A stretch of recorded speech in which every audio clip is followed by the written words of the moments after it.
Okay. Are you hearing me? Yes, Bante, is your camera on?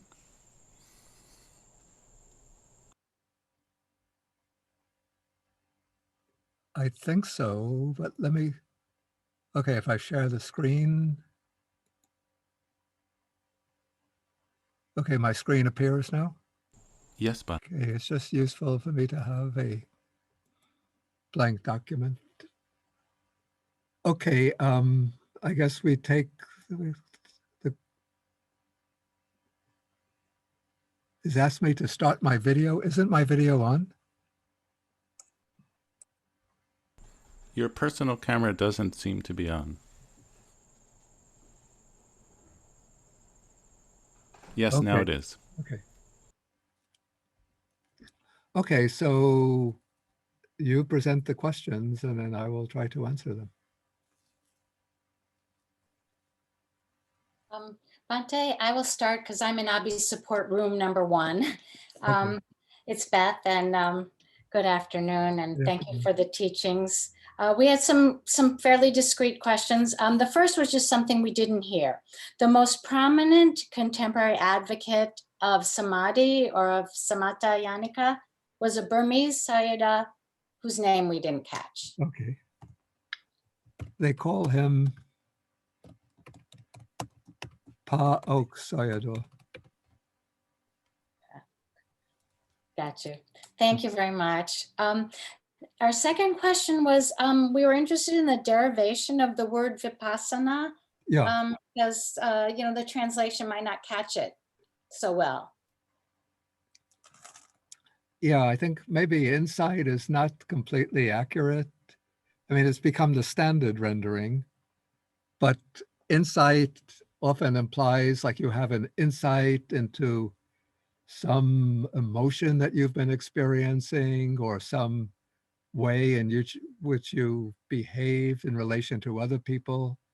When you realize, understand your motivation, you say, I had an insight into that emotion, or I had some insight into my behavior. But that's not in any way the meaning of vipassana. The word vipassana, the commentaries explain it. I don't really agree with this, but they say vivida pasana. So vivida means in various ways, and the word pasana means seeing. So they say that vipassana means seeing in various ways. But I think, and that's how they explain the V is from vivida. And of course, pasana is the word that means seeing. But I think probably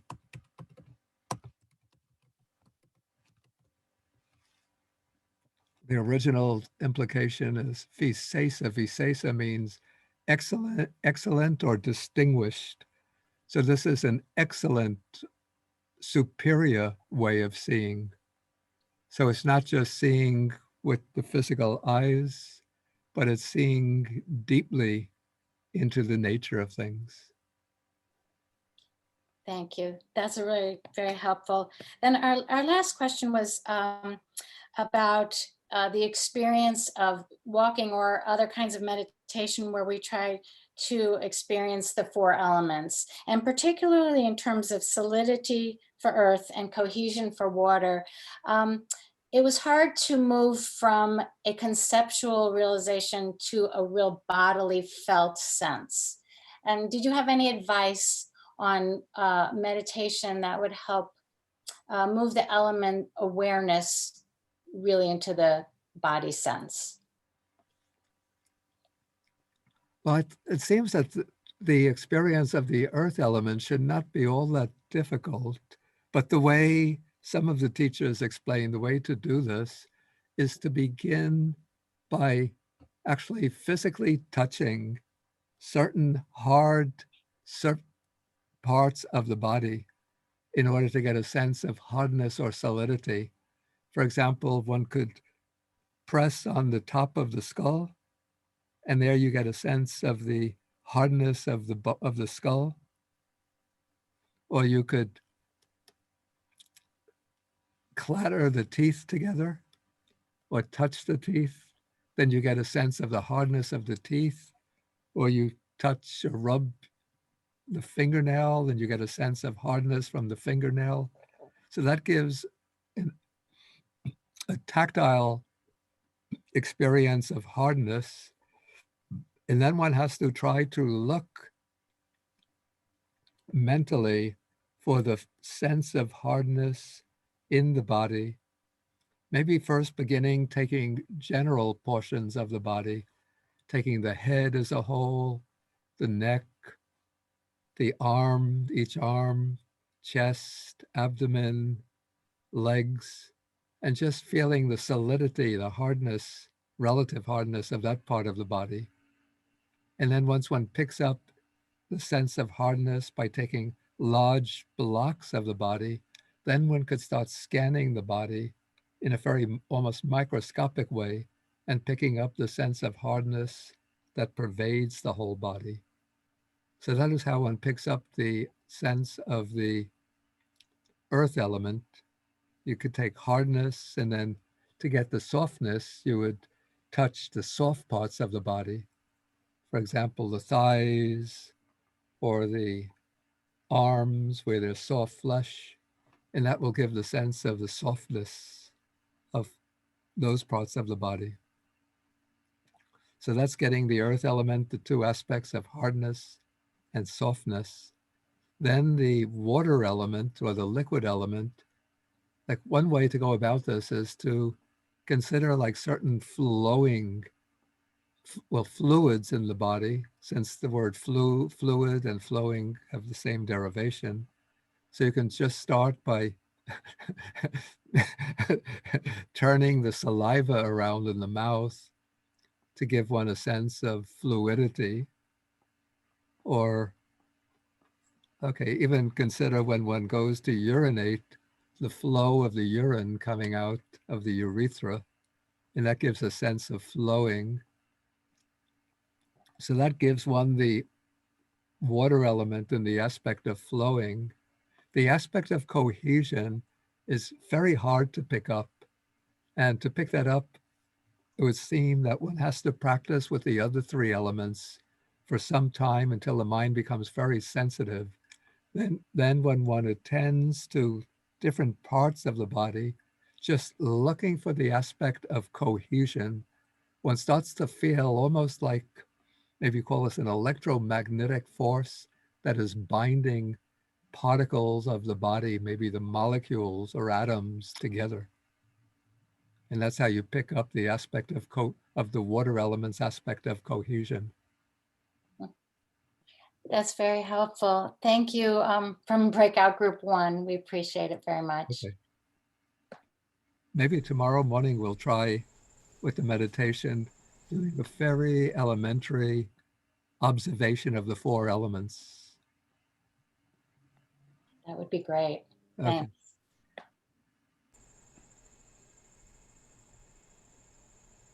Okay, do we go to group 2 now? Yes, Bante, it's Stephen here with a report from Breakout Group number 2. We had 3 questions. I'm not sure how much time you might have for. Okay, But the first question was the most maybe specific. We looked again at the sutta you mentioned in the Anguttara Nikaya, the number 89 in the Book of Threes. And the question was really, what exactly is Adi Sila for lay practitioners? Because it seems like the sutta really was referring to monastics. Yeah, it always defines Adi Sila in terms of the monastic observance of the code of monastic rules. But maybe we could say an Adi Sila for lay people would be observing the eight precepts on the Uposatha day, or even on other days. So in that case, one is going beyond the 5 precepts by taking as the third precept to abstain from all sexual activity, and then adding the precepts to abstain from eating food after midday, decorating oneself with cosmetics, and enjoying singing, music, and dancing and theatrical shows, and then using a low bed. So that more rigorous code of what's called the Uposatha precepts might be a layperson's Adhisila. Okay, thank you. That's very helpful. I'll tell you the other two in case you might just have time to choose one. One was people were wondering about the two yanas, samatha and vipassana, Yeah. how one sort of knows personally which one is right for them. How does one make this determination for one's practice? Say probably, in fact, that's a somewhat important question. Probably in the early stage, one doesn't really know exactly what is right for oneself, but usually one would go about, maybe if one is in a Buddhist country, one would visit different meditation teachers, listen to their teachings, do some practice under their guidance, until one finds a kind of method that one feels, this is the method that's suitable for me, or I get good results with this method, or I feel comfortable with this method. Okay, thank you. Some And people, I guess, yeah, sorry. maybe some people feel like an almost natural and spontaneous attraction to a particular method. But for many other people, they have to experiment with different methods until one finds a method that agrees with one's own interests, inclinations, and temperament. Thank you. And I guess the final question was, in terms of Sila, Samadhi, and Panya as the overall plan for the Visuddhimagga, the question was, is this meant to be looked at in sort of a consecutive order, or the term was raised a perhaps more spiral type of path?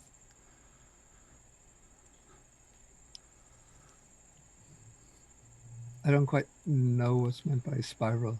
I guess the intention was that one sort of can't develop one to the fullest, then move on to the second, and then the third, but rather they moved in a sort of tandem way. Yeah, they move in tandem, but we would say that Sila forms the basis for Samadhi, and Samadhi forms the basis for Panya.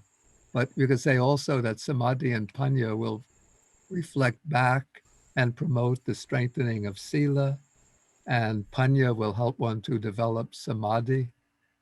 Yeah, so it's not to be taken in too strictly linear a way, but there's a lot of feedback loops and interaction between the three stages.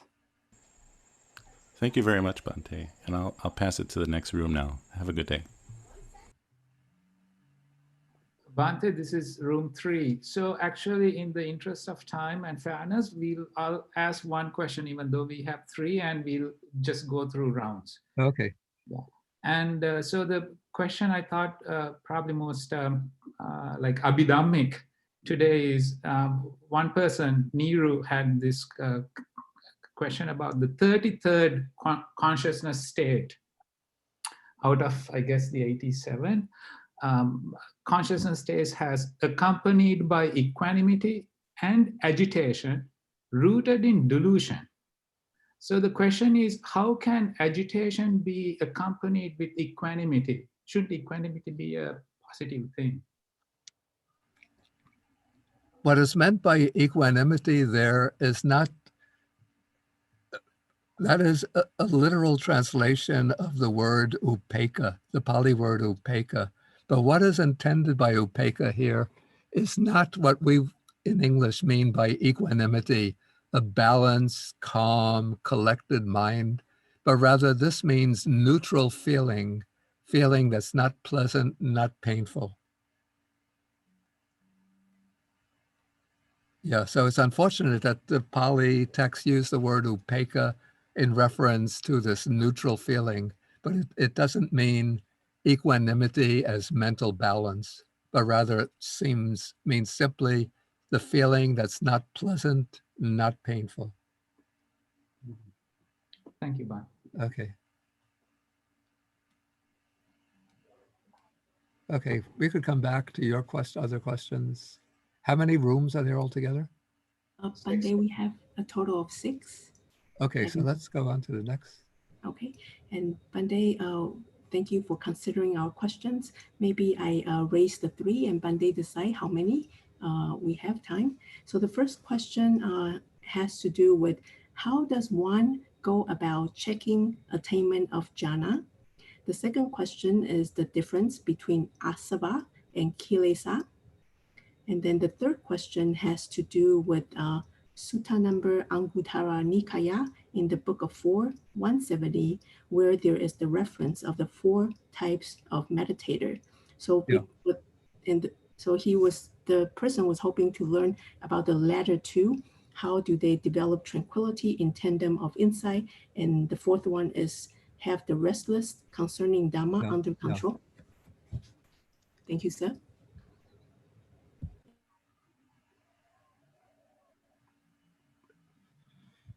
Okay, how to go about checking jhana? And For then, that one would have to be practicing under the guidance of a meditation master who is familiar with the jhanas. And then one would report to that master, and then they would confirm whether your experience is genuine jhana or just, it could be access concentration that you're interpreting as jhana, or it can be some other like lower state of concentration, which is not full jhana. So it would take an experienced teacher if you want to get some external confirmation, a teacher to confirm whether it's genuine jhana or not. Okay, the second question. the second question is the difference between asava and kilesa. Okay. The word kilesa is used as a general category, which comprises many different groupings of defilements. And the asavas is one particular group of kilesas.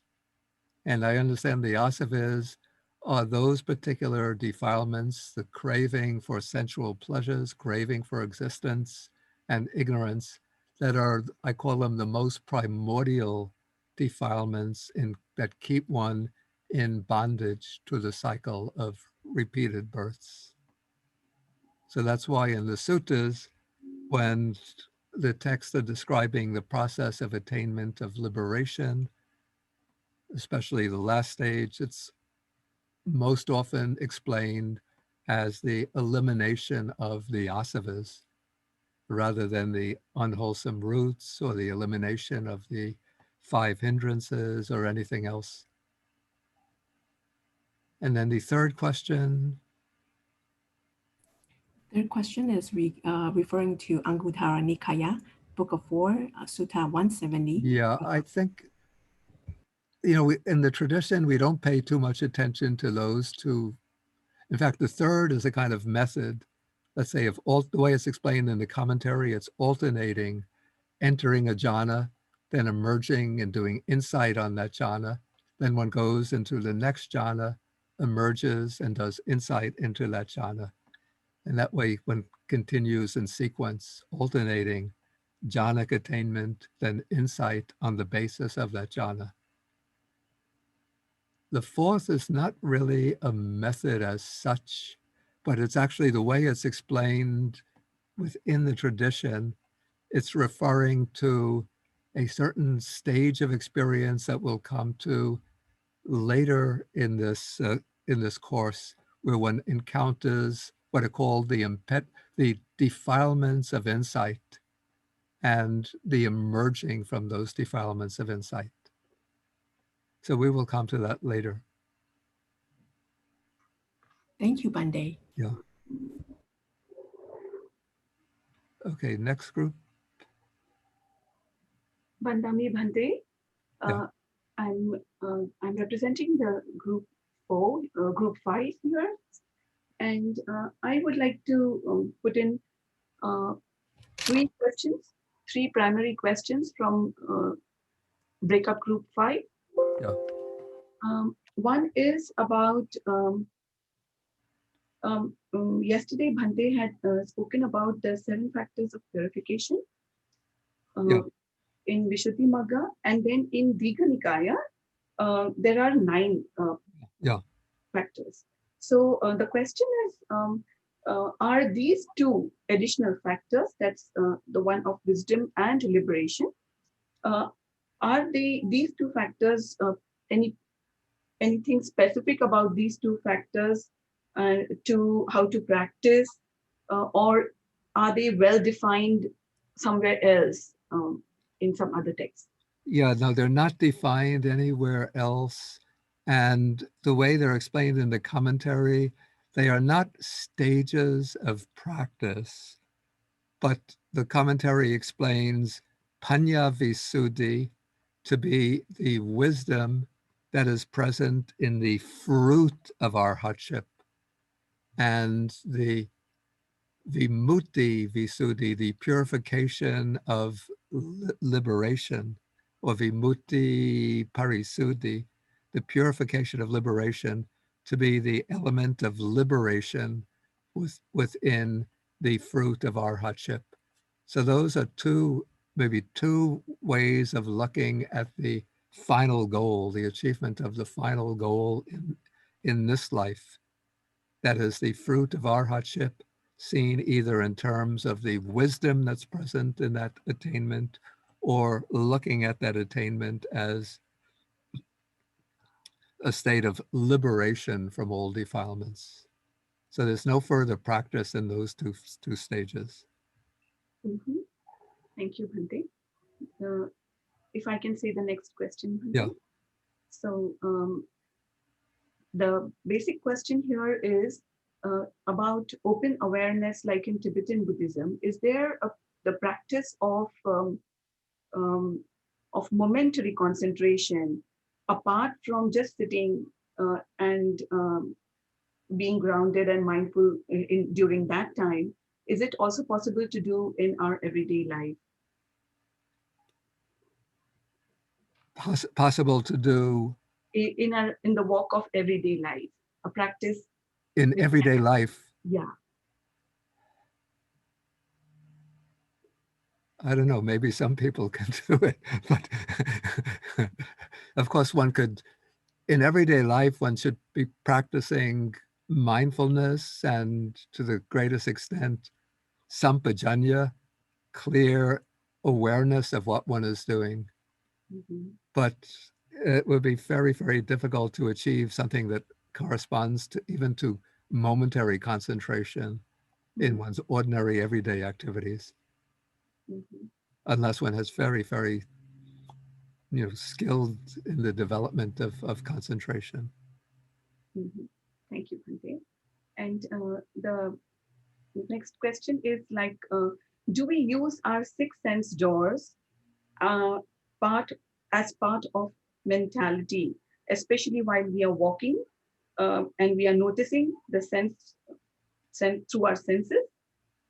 Is it a part of Vipassana? Of course, if anything occurs through the senses when one is doing the walking meditation, then one will note what is happening through the senses. Like usually when we do the walking meditation, when we try to, let's say, restrain the senses from exposure to sensory stimulation. So one would be staying in a quiet place and usually just walking back and forth. But say if there are sounds, particular sounds, and you hear them, then you would do the note hearing, or sound. If, say, one gets the fragrance, say if there's flowers that are a breeze is blowing through the flowering trees and one gets the sweet fragrance of the flowers, then one would notice smelling, or fragrance. Mm-hmm. And so in that way, one would just momentarily be attending to sensory phenomena. But the main focus of attention when doing the walking meditation would be on the act of walking. And in a way that involves to a very strong degree a awareness of tactile phenomena, tactile sensations, the sensation of the foot lifting up from the floor, moving through the air, and then touching down on the floor again. Thank you, Bhante. And is it a short, quick question? That is materiality, those things that make the mentality possible? Wait, I'm not catching again. Is materiality those things that make the mentality possible. Yeah, we're going to come to that. Uh-huh. We'll be coming to that. Okay, thank you so much, Bhante. And was there another group? Yes, Bhante, there is one more group, 6. Okay. Okay, and please. Bhante, this is Asmund. We have 5 questions. No, have to choose out of those. Okay. Yeah. The first 2 requires the students to ask directly themselves. Is that okay? Say again. The first 2 questions require the students to ask you directly themselves. Is that okay? Yeah. Okay, let me go to Gita and unmute her.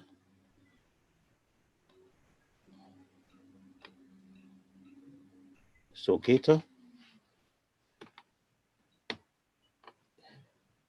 could you unmute yourself, please? Yes, I did. Okay. Can you hear me, Bhante? Yeah, I can hear. Thank you, Bhante Bodhi. Thank you so much. My question, I'm going to make it very concise and short in the interest of time. Can one combine Vipassana meditation on the main themes of Buddhism, as an example, like dependent origination or Four Noble Truths, and also combine it with the Kanika Samadhi, which is like watching your thoughts in the present moment flowing like a river and seeing it arising and passing away and not getting involved in it, and seeing how impermanence flows in every moment? I think maybe let us suspend that question, because maybe as we go along, it will be answered. Perfect. Yeah. Thank you, Bhante. Okay. Thank you so much. Okay, the next question will be from Hillary Chen. Hillary, could you unmute yourself and ask Bhante?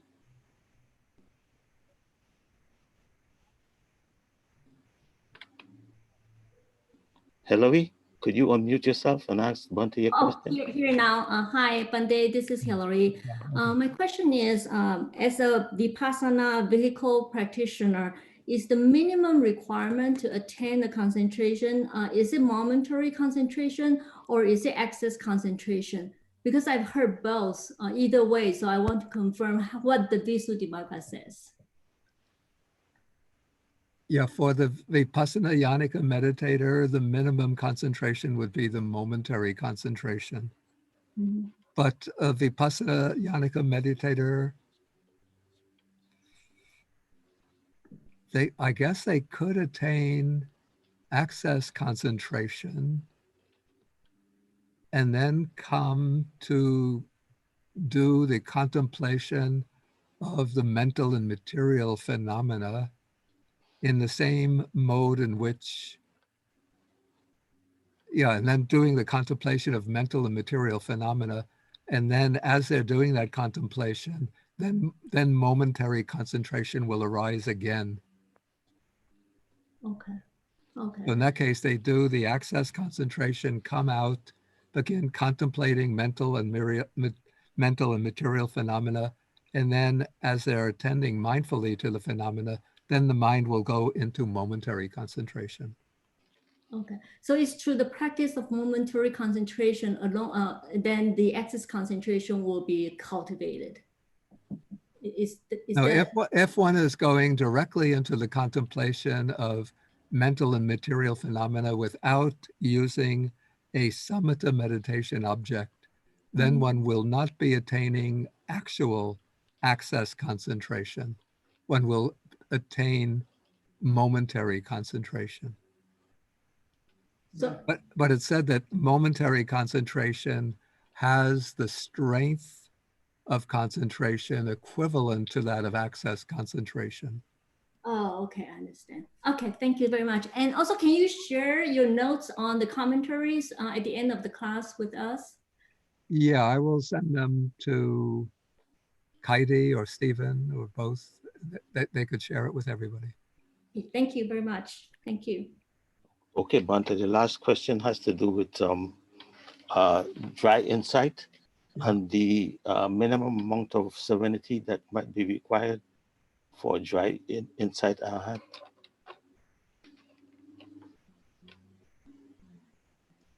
But that is the question. Yes.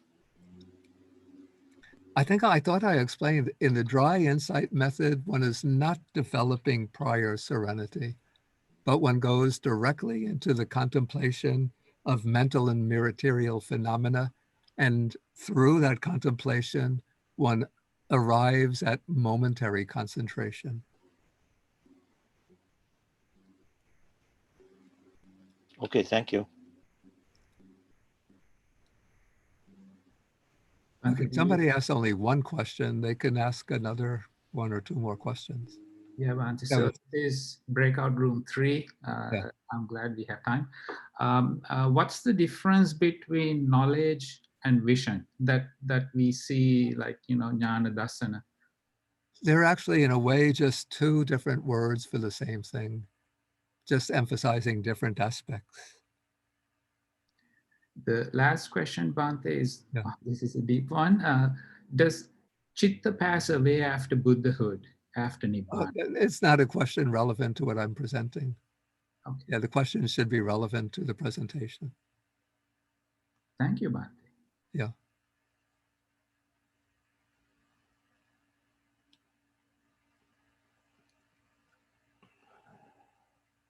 Okay, so now we take a little break.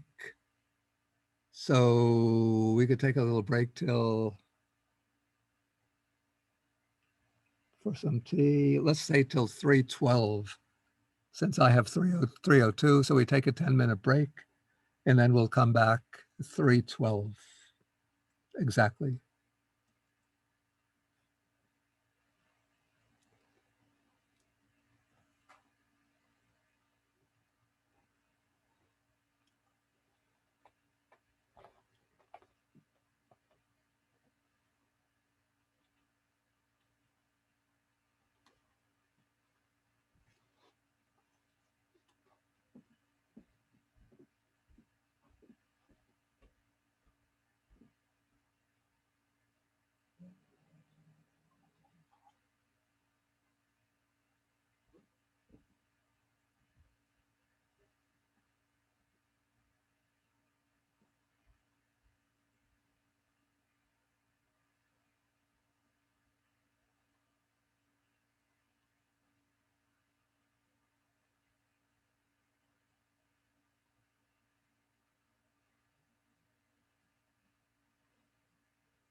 Okay, are we ready to resume?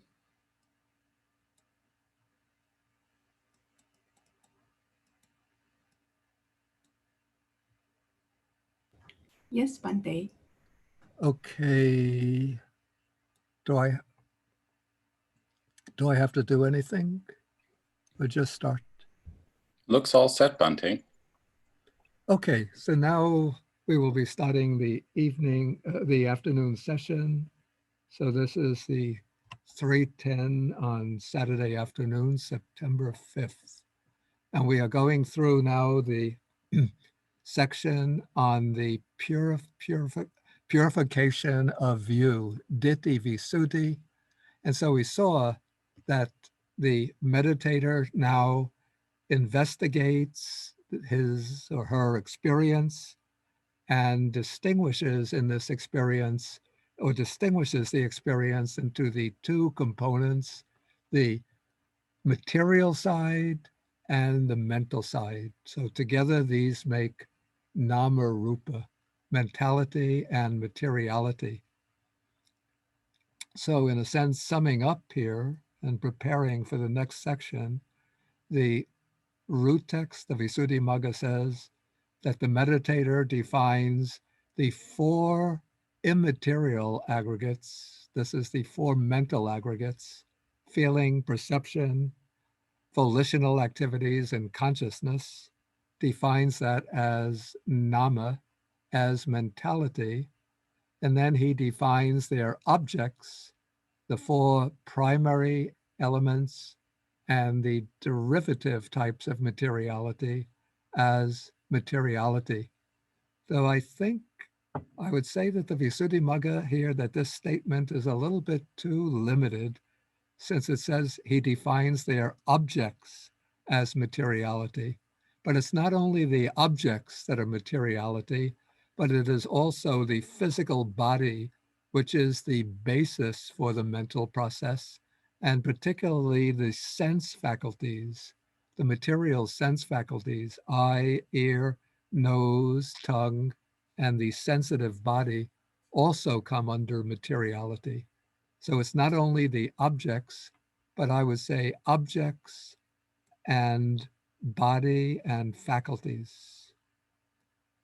If we could put an addition here.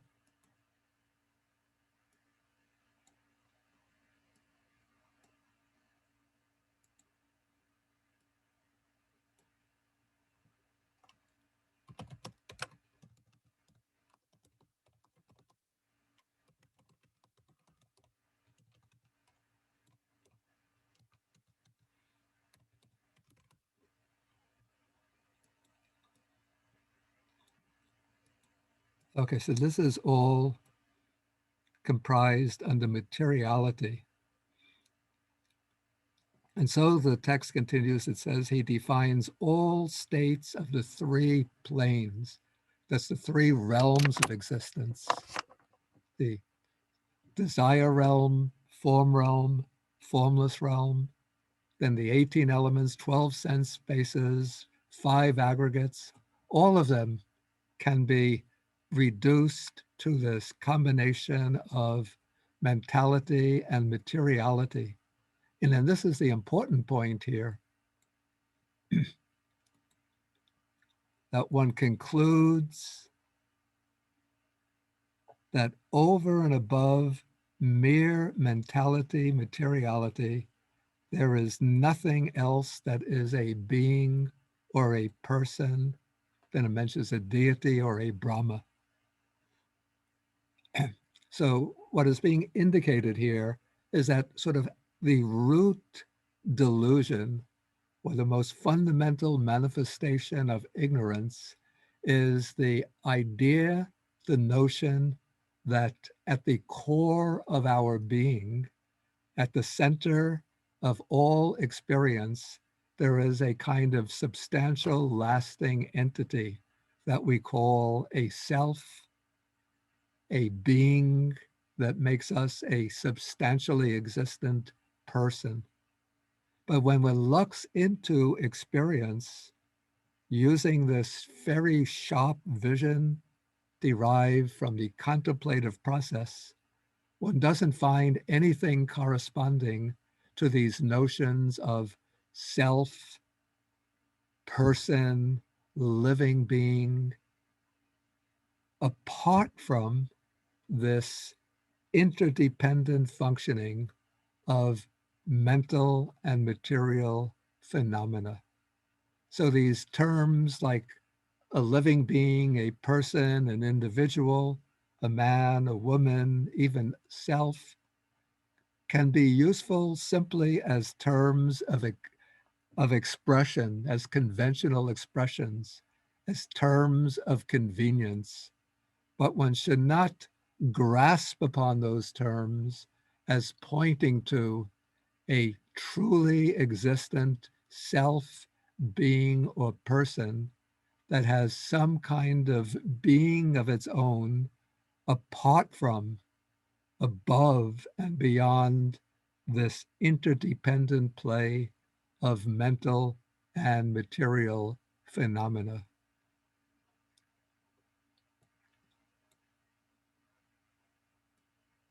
And so the idea of a being and a person, they're useful as worldly designations, but these worldly designations mislead us. They mislead us to assume that there is something corresponding to them, that we could say that this is what I truly am, this is myself. And that is the fundamental, here it's translated confusion or delusion. And so one wants to establish the mind on the plane of non-confusion or non-delusion. And so one makes sure that the meaning defined, namely, this is mere mentality, materiality, there is no being, no person, that this is confirmed by a number of suttas. And then it quotes a sutta that comes in the Samyutta Nikaya. And it's a sutta I have to say that I'm not completely happy with. And it's not the actual word of the Buddha, but I think it's comes in a verse spoken by a bhikkhuni, a nun. Okay, it says, as with the assembly of parts, the word chariot is used, so when the aggregates are present, the expression a being is used in common usage. The reason why I'm not so happy with this verse or with the simile is that if we take the chariot, well, let's take a more modern example. We take a bicycle. So we can take the bicycle apart and we put the handlebars here, we put the seat over there, we put the wheels over here. What are the other parts? The bell over there. And we still have those parts. And then we can reassemble them, and we reassemble them. Okay, when we disassemble these parts, then the notion bicycle vanishes, and we just have the individual parts. Then we can reassemble them. When we reassemble them, then we get the word, the expression, the concept bicycle. But we can't take apart the 5 aggregates physically or in actuality. We can't put material form over here and then separate feeling, perception, volitional activities, consciousness, because they're always functioning together inseparably. And apart from this interdependent, mutually conditioning operation, they have no existence whatever. Whereas the parts of the bicycle can exist apart from their assemblage into a bicycle. But anyway, the point here is that the notion chariot arises on the basis of an assemblage of parts, and there is no chariot existing separate from that assemblage of parts. And in a similar way, the notion of a being is just a designation applied to this integrated functioning of the 5 aggregates. And apart from the five aggregates, there is no separate, autonomous, independent being or self.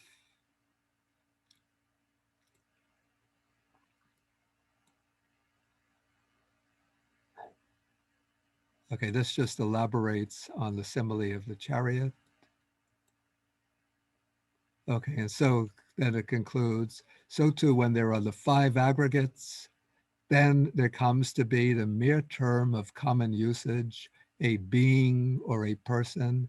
Yet in the ultimate sense, when each component is examined, when we look at form, material form, is that the being? Is that the person? Is that what I am? We see no. We look at feeling, is that what I am? No. Perception, is that what I am? No. The volitional activities, is that what I am? No. The consciousness, looking at the consciousness in isolation, is that what I am? No. But when these five components are functioning together, then the idea I am or I arises. But this idea I am, I, self, being, person, is only a designation referring to the integrated functioning of the five aggregates or the interdependent relationship of mentality, materiality. And so the vision of one who sees in this way is called correct vision.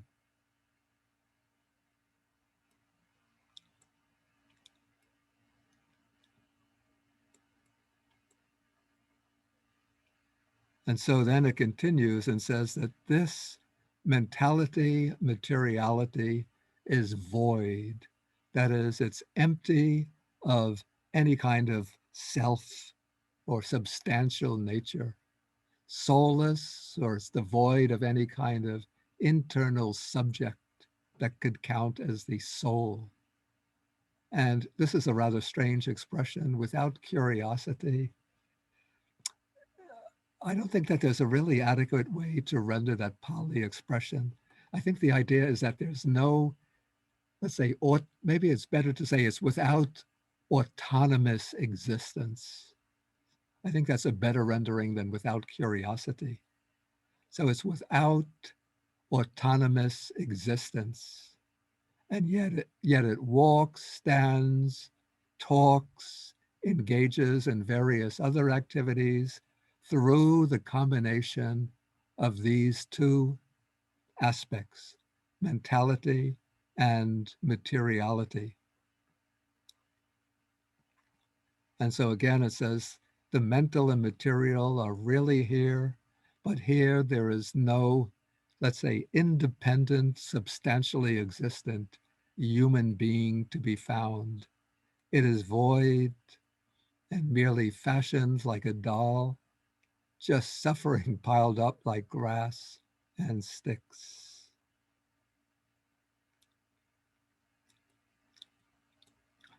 And then the text will use some similes to illustrate the interdependence of mentality and materiality. One simile that's used is that of two sheaves of reeds that are propped up against the other, supporting each supports the other. So if you remove one of them, the other falls. So here in our human existence, where we have all five aggregates, then mentality and materiality occur interdependently. So if you remove mentality, then there's no functioning materiality. There's just a dead body. And if you remove the body, though that's not quite possible, but if you remove the body, then the mind cannot function.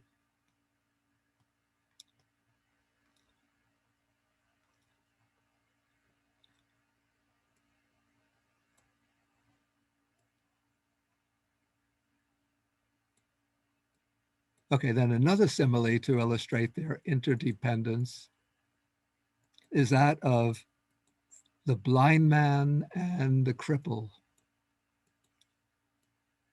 Let me get this out of the way.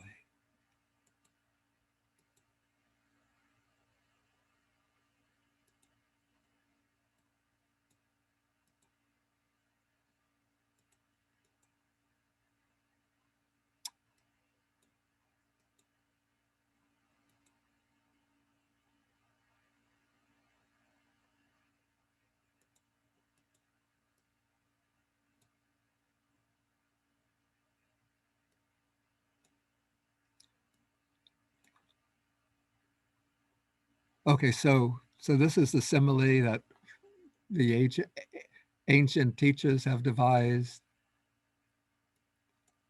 Okay, so we have a man who's born blind, and so he cannot see. And then we have a cripple who has good eyesight, but cannot walk on his own. And yet they want to reach a certain destination together. So the way that they reach their destination is that the cripple who can see mounts the back of the blind man with good eyes, and the cripple directs the blind man and tells him, go this way, go that way. And then the blind man with good legs walks following the instruction of the cripple with good eyesight. And so in the simile, the cripple with eyes represents mentality, which knows, which can experience.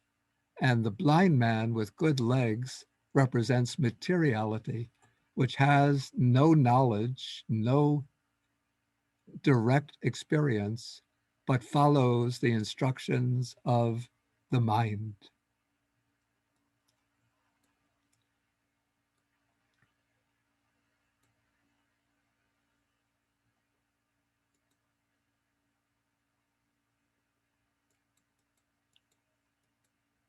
I have to say that I'm not so personally happy with this it seems like a rather narrow mind-body dualism.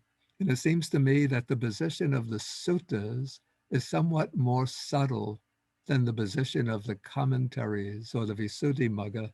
In the suttas, one has the interdependence is not between mentality and materiality, but between consciousness and mentality, materiality. So in the suttas, consciousness is not included in mentality or nama, but nama rupa forms one factor and consciousness forms the other. And it's those that are interdependent. And in fact, it seems that the body itself, the way the Visuddhimagga depicts it, as though the body has no sensitivity of its own. So it says, mentality has no efficient power. It does not eat, does not drink, and so on. And materiality is without efficient power. It cannot occur. It has no desire to eat, no desire to drink. But it seems to me that the relationship between between the mind and the body is much more intimate and integrated than depicted here. But anyway, this is the account in the Visuddhimagga. And so the text continues that it is when that mentality occurs when it is supported by materiality, and materiality occurs when it is supported by mentality. And so when the mind has the desire to eat or to drink, to speak, to move in a particular way, then it is the body, materiality, that eats, drinks, speaks, and adopts a particular posture.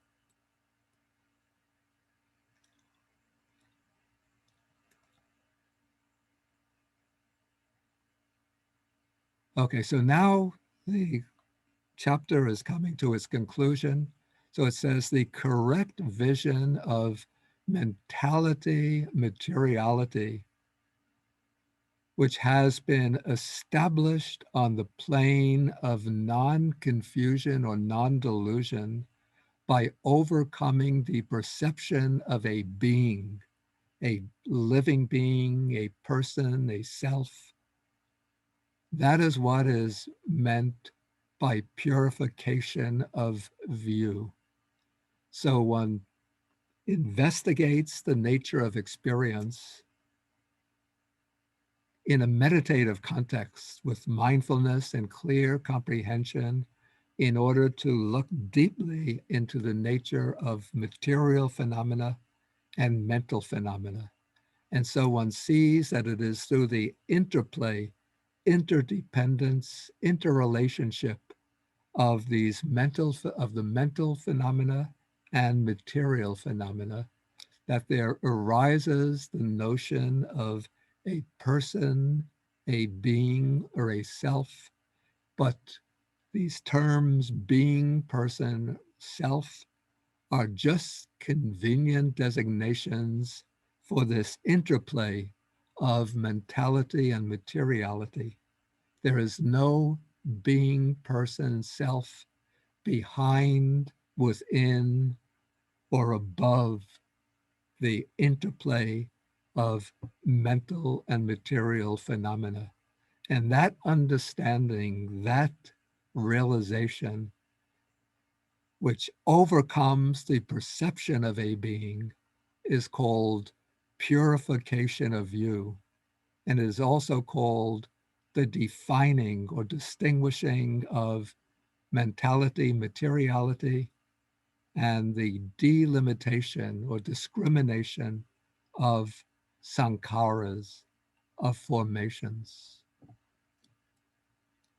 Okay, so this takes us through the third purification, purification of view. And now, we could take about 10 minutes of questions arisen from this presentation. So if you have questions, please let me get the participant list.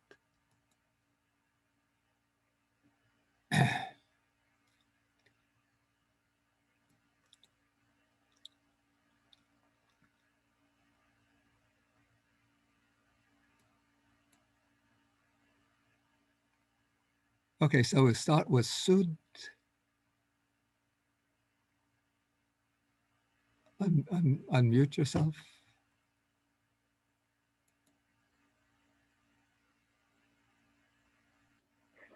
Thank you, Bhante. My question is delimitation of formations. Does that mean not, is it similar to like saying, oh, these formations are not mine, not myself, or what is delimitation of formations? Yeah, What do they mean by that? at this point, it's not yet distinguishing, this is not mine, not I, not myself. Let me just see what the Pali expression here is.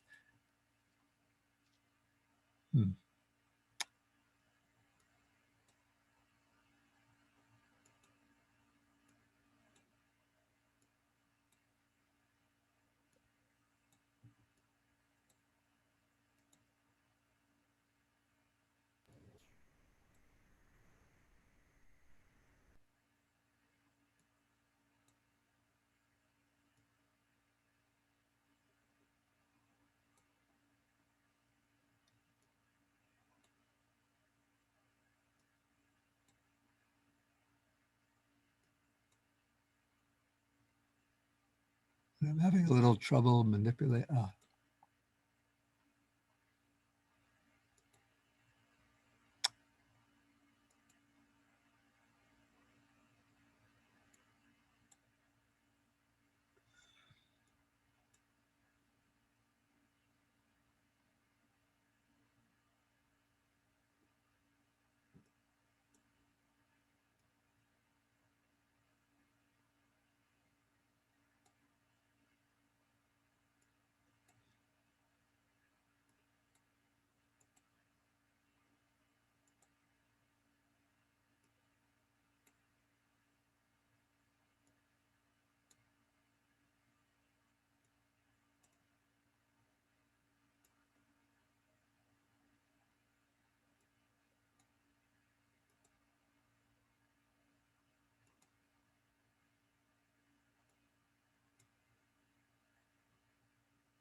Maybe somebody else, the next person asks the question. I'll try to find out what this. No problem. Yeah. Thank you.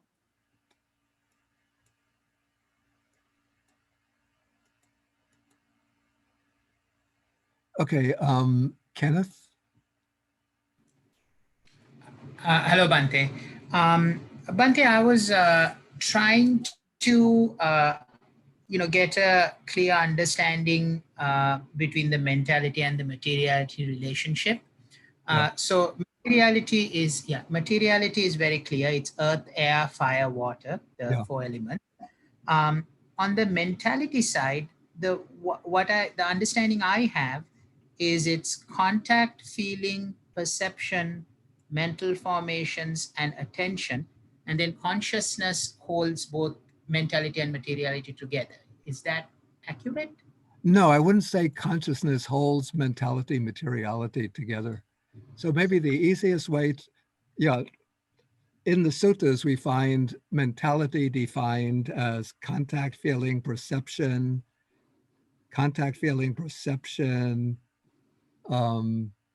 volition, and attention. Yes. But that is the way it's explained in the suttas, the way it's explained in the Visuddhimagga and the commentaries. So mentality includes all of the mental factors of experience, including consciousness. So they're all included within mentality. Okay. Does it would it matter like which one a person takes to analyze, like out of the two, or how would one? I say they serve different purposes within the sutta presentation.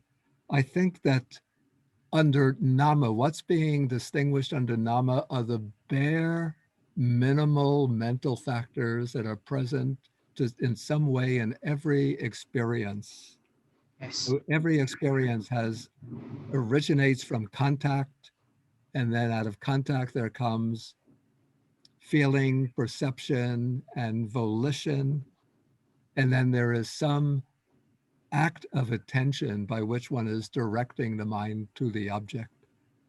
So that's the way it's explained in the suttas. In the Visuddhimagga system, nama is being used as a very broad umbrella term to include all of the mental factors of experience. So in terms of the contemplation, in order to develop insight, then we usually follow the Visuddhimagga system to see the mental side of experience as distinguished as nama, and the material side as rupa. And then together they form nama rupa. But would you remove the consciousness from the mentality side on the Visuddhimagga context? No, in the Visuddhimagga context, the consciousness is included within nama. Understood. Thank you, Bante.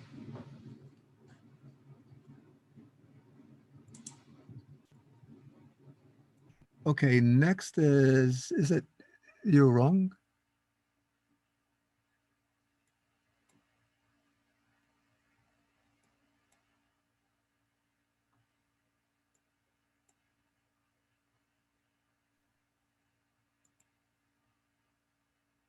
Okay, you can unmute.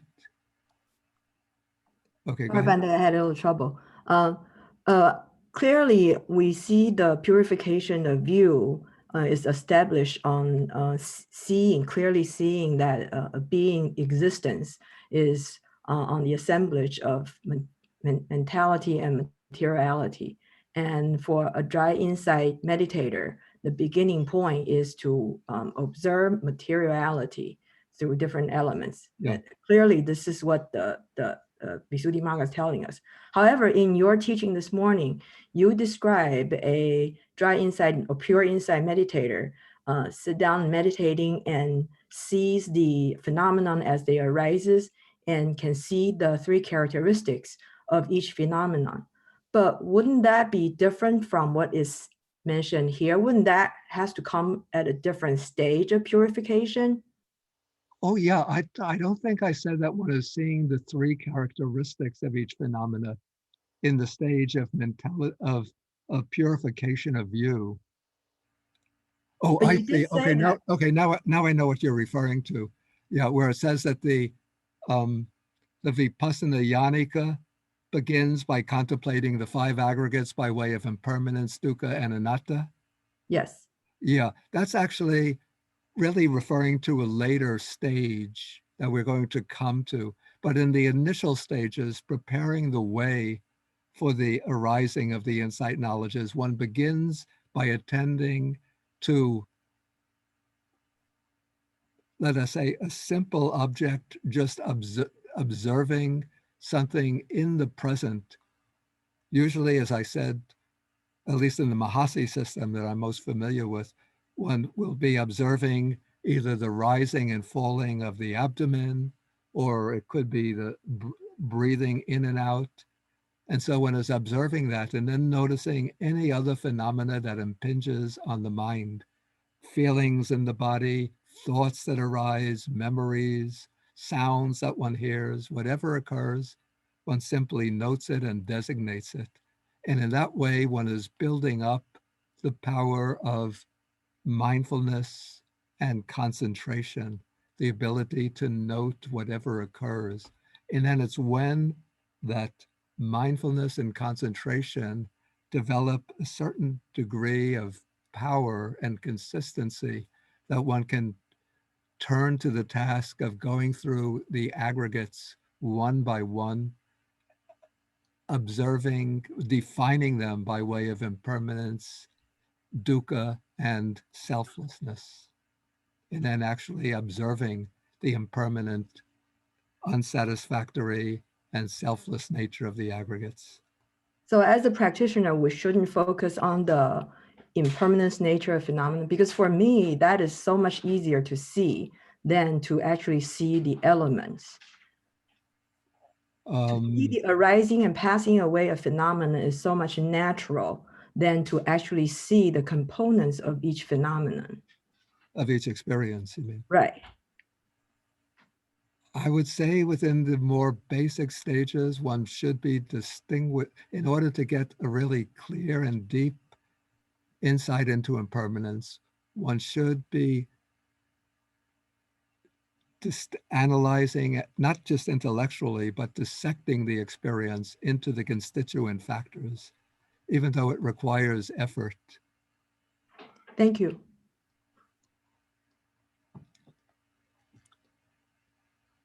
Okay, John Jung, Bashar. Thank you, Bande. So my question is, it appears to me that if a meditator can thoroughly practice purification of view, this meditator could gain the sense of non-self after penetrate the compactness of nama and rupa.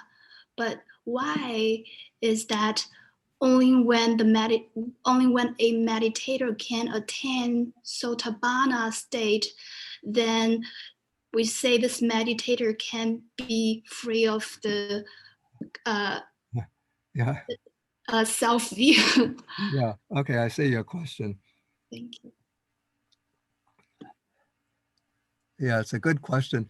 It seems that what is eliminated at the stage of purification of view is, let us say, what one overcomes is a sense that the idea of self, person, being refers to a real entity, because one is now able to investigate the experience in terms of material and mental phenomena, but one has not yet actually penetrated deeply into the characteristic of anatta, of non-self.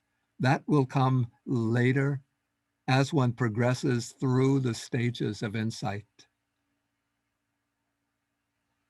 So this, we could say, is a kind of preliminary overcoming of the delusion of self, but it's not yet a full and complete penetration into the characteristic of non-self. That would be my understanding. Okay, now we want to move on. And now we're going to come to the next. Oh, just there was that question from the first question about the term delimitation of formations. The Pali term is Sankara Paricheda. Paricheda has the sense of, let us say, distinguishing, being able to distinguish the sankharas. In other words, being able to distinguish, this is material form, this is feeling, this is perception, these are the mental formations, this is consciousness. So that is what is intended. Maybe the English rendering delimitation is a little bit misleading or unsatisfactory. Okay, so let us go on now to the next chapter.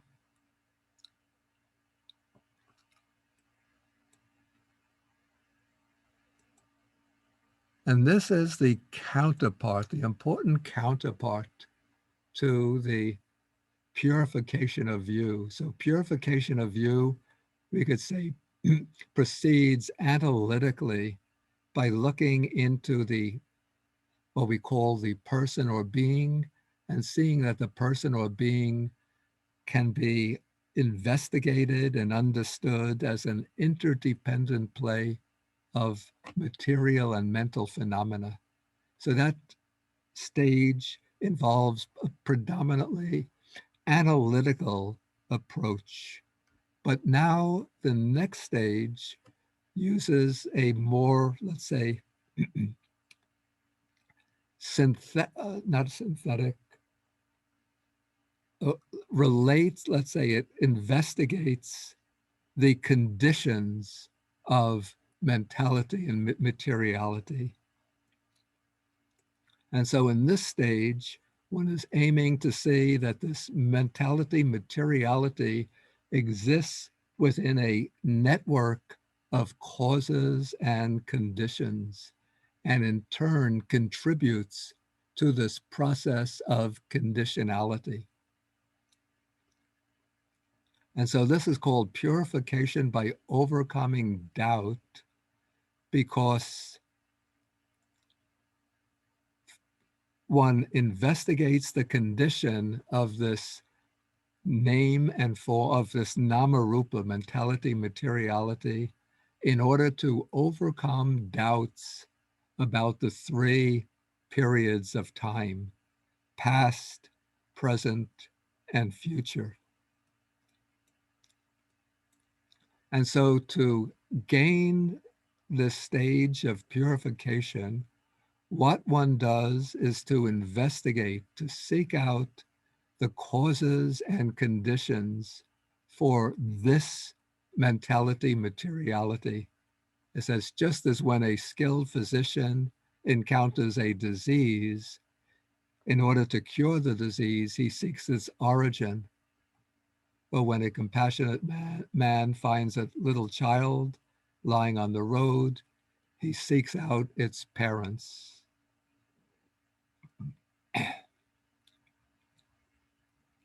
And so one concludes that there has to be some cause and condition for this compound of mentality and materiality. Where does it come from? How does it come to being? How have we come into this existence? What lies beyond this existence? Is it just through the sexual relations of our parents, that this being comes into existence? Or is there some deeper underlying network of causes and conditions? And so it said that one first discerns the cause and condition for the material body. And then as one investigates, one understands that there are four root causes for this body to come into existence. These causes are ignorance, craving, clinging, and karma. So those are the causes operating from the past. And so when you see these factors mentioned, you could understand that what is being indicated here, sort of the background to this, is the teaching on dependent origination. So these are 4 of the factors in dependent origination. So we have ignorance, craving, clinging, and then karma, which in the standard formula is indicated under the designation sankhara, volitional activities. So those are the causes operating from the past that brought us, this being, into the present, that brought this body, that gave rise to this body in the present. And then the supporting or sustaining condition is nutriment or food, because the body cannot exist, of course, without food. And so we have 5 factors that are the cause and condition for the body. 4 operating from the past, bringing about the production of the body in this existence, and nutriment or food sustaining the body. So ignorance, craving, and clinging are called the decisive support conditions for the body. Karma is the productive condition, and nutriment is what sustains it.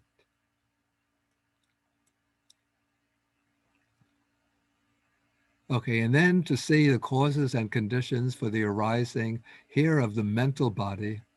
So this is a way to see the arising of the mental factors in the present, rather than referring to past conditions. So it says that due to the I and to a visible object, I consciousness arises.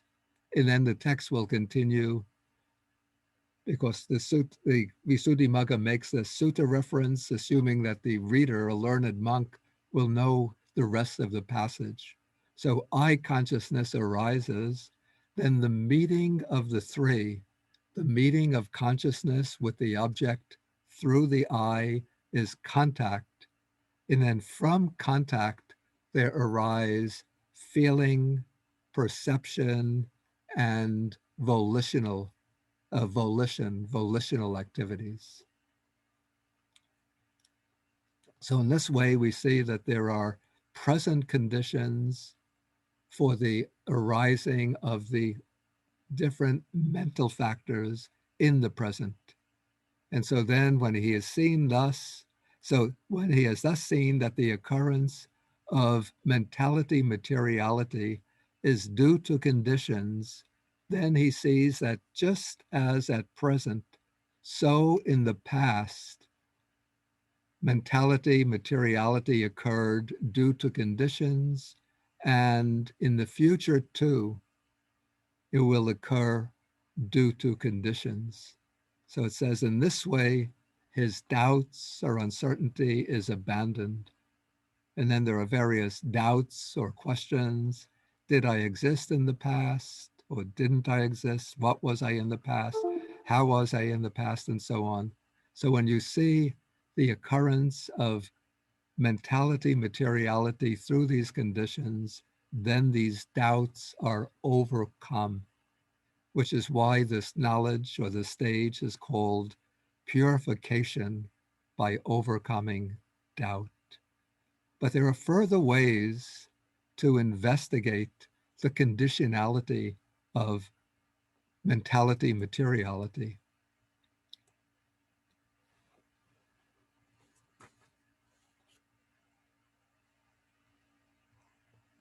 Okay, so let us look at some of these other ways of investigating.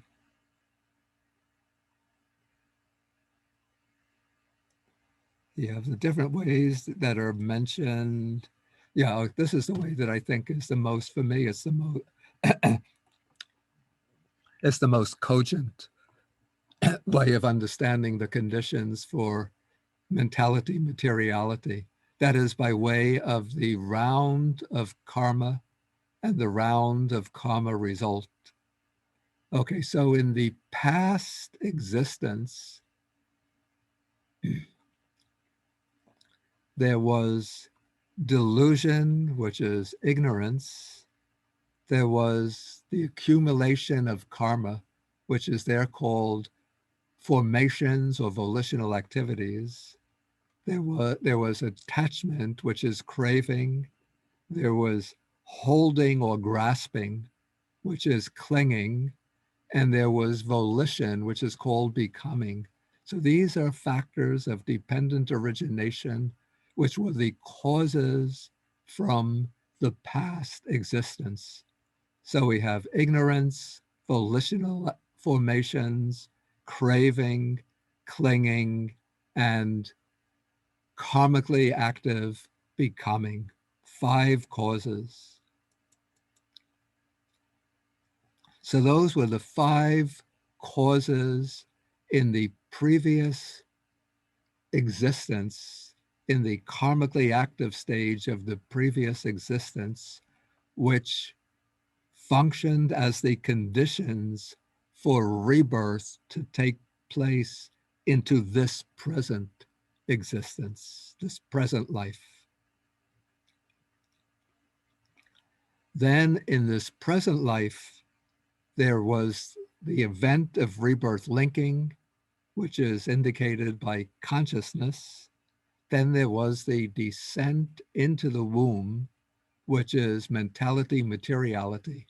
Because what takes place in the process of rebirth, first consciousness coming from the past existence, this is in the case of a human rebirth, will settle into the womb of the mother, linking up with the fertilized egg, the ovum.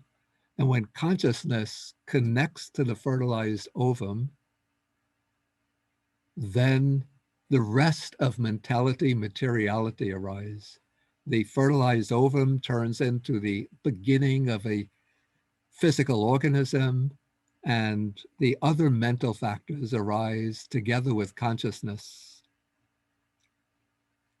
Then as the fetus begins to develop, then the sense bases start to take shape, to emerge and take shape. Then once the sense bases have emerged, and particularly after one comes out into the world, then there will be contact through the sense bases. And then with that contact, there will arise feeling. And so in this way, we have 5 factors of the present life: consciousness, mentality, materiality, the 6 sense bases, contact, and feeling.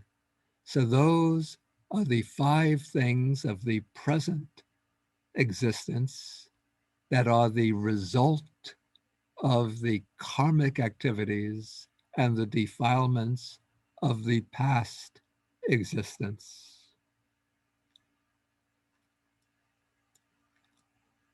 Okay, then with the maturing of the sense bases, still there is present ignorance. And so when one encounters different objects through the sense bases, one doesn't understand them properly. One interprets them wrongly. And through that wrong interpretation, wrong concepts, deluded views, one engages in various activities which bring the accumulation of karma. And so there are these volitional activities or formations. Then attachment sets in, which is craving. There is a grasping of the objects, that is clinging. There's more volitional activity, which disposes one to a new existence or becoming. And so then we have 5 things in the present, 5 causal factors in the present, which constitute the present, the present karma process existence. And those become the conditions for rebirth to take place in the future. Then when rebirth takes place in the future, it begins again with consciousness, then mentality, materiality, the maturing of the sense bases, contact, feeling, and so on. And so there are 5 things in the future existence that are conditioned by the karma and the defilements of this present existence. Okay, then at this point, the text goes into a somewhat long discussion of the different classifications of karma, which we don't really need. So to keep the continuity of the exposition, we go to section 18. Okay, so when he is thus seen by means of the round of karma and the round of karma result, how mentality, materiality occurs due to conditions, then one sees that just as in the present, so in the past, in past life 1, past life 2, going back through time without beginning, whenever name and form mentality, materiality arose, it arose because of conditions that were planted, that were established in the preceding life. And similarly, one sees that in the future, mentality, materiality will go on occurring in life after life in the future, as long as the conditions are established in the present, as long as there is ignorance, craving, clinging, volitional activities in the present. Those will be the karmic conditions for new existence to arise in the future. So this is karma and karma result, the round of karma and the round of karma result, the occurrence of karma and the occurrence of karma result, the continuity of karma and the continuity of karma result, action and the fruit of action. And so it sums up this, all of these points with the verse that the karma result proceeds from karma. And so the result has karma for its source. And then future existence springs from karma. And that is how the world goes round. So when you see this, then you abandon all uncertainty, all doubts about the round of existence in the past, present, and future. And then continuing, the text makes the important point that in all the different states of existence, there occurs only mentality, materiality, bound together by the linking of cause and its fruit.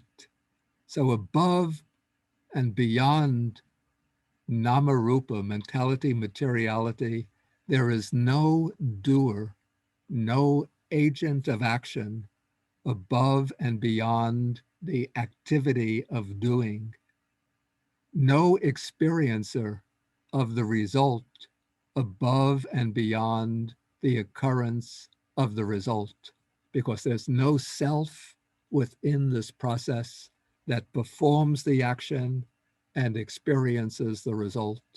There is only an ever-changing stream of activities, and within that stream of activities, some of these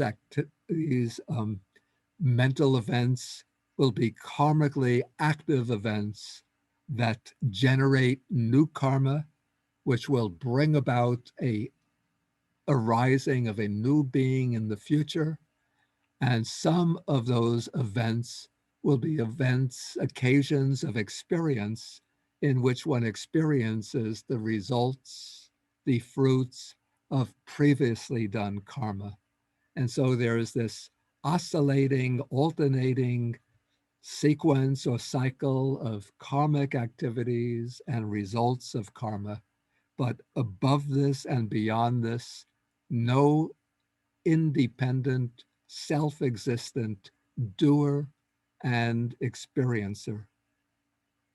And so when we use these expressions, the agent of action and the experiencer, those are simply convenient terms of reference, but they don't refer to anything independent and real in itself, apart from this procession of events that constitutes mentality, materiality. And so here we have these verses from the ancient teachers. They say there is no doer of a deed and no one, no person or self who reaps the deed's result.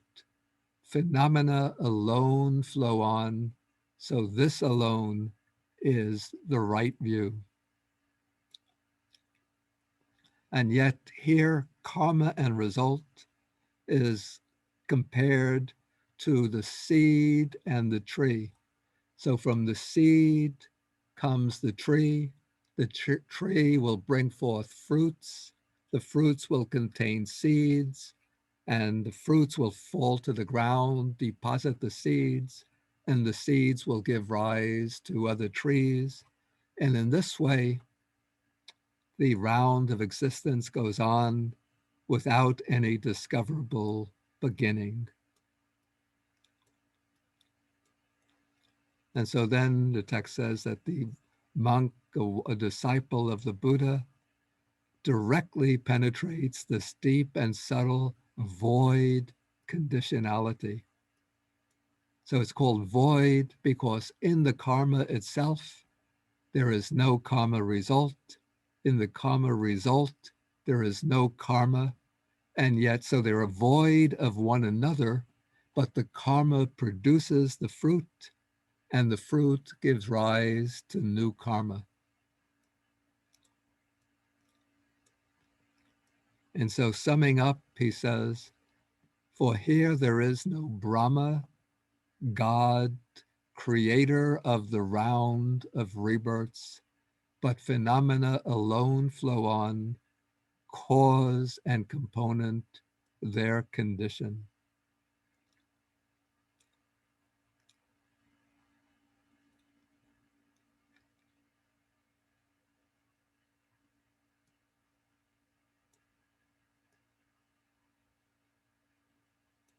Okay, then to illustrate this sequence of karma and its result, the text uses a number of similes. Maybe the best one would be the flame of a lamp, or let's say of a candle, does not move from one wick to another. So when you have a burning candle, and then you use that flame to light another candle, strictly the flame doesn't pass from candle A to candle B, but rather you use the flame of candle A to ignite or to kindle the wick of candle B. And so the flame of candle A is like the karma from the past. The flame on candle B is like the result that arises in the present. And so nothing moves over from the past existence to this existence, and nothing moves from this existence to the future existence. And yet the karma of the past existence produces the five aggregates, the sense bases and elements in this existence.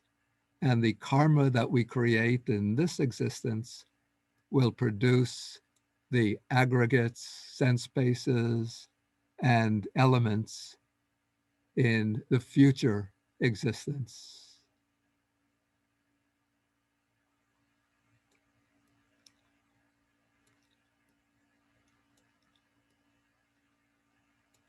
Okay, and then sort of concluding this section, he says, the knowledge that has been established by the overcoming of doubt about the 3 periods of time by discerning the conditions of mentality, materiality, according to the various methods explained in this chapter, that should be understood as purification by overcoming doubt. And some other terms for it are knowledge of the relation of states, correct knowledge, and right vision. And then at the very end, he says,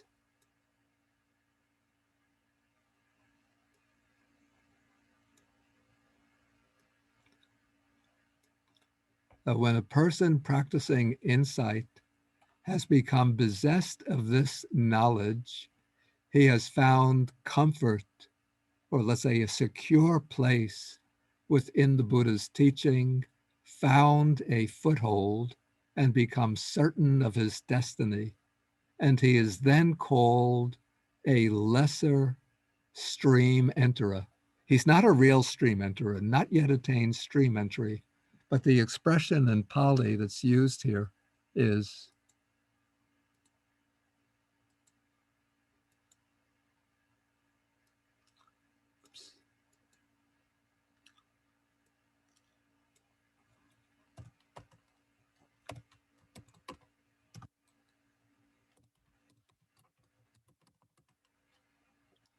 Chula Sotapanna. Chula means little, so he's called a little stream enterer, which it's a little misleading, the expression, since he's not an actual stream enterer, but he is one very, very securely on the way to stream entry.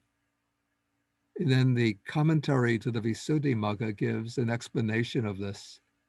So I just took the Pali, but let me just translate it.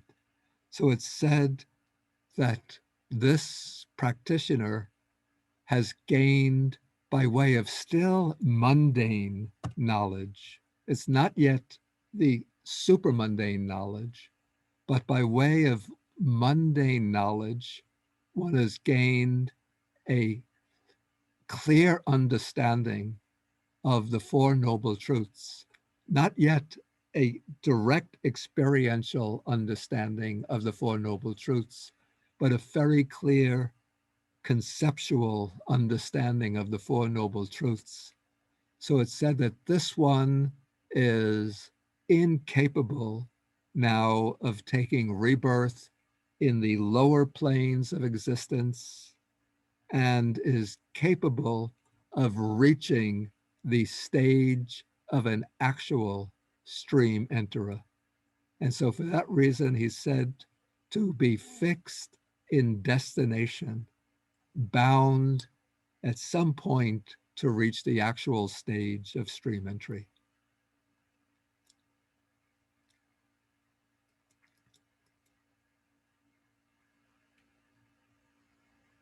Okay, and that takes us then through the stage of the purification by overcoming doubt. And so now we have some time for questions. So again, we can open the floor to questions. Okay, let us see. Olivia. Yes, Speaker Bodhi. I've been listening in, and I find, yes, I can understand that, you know, as we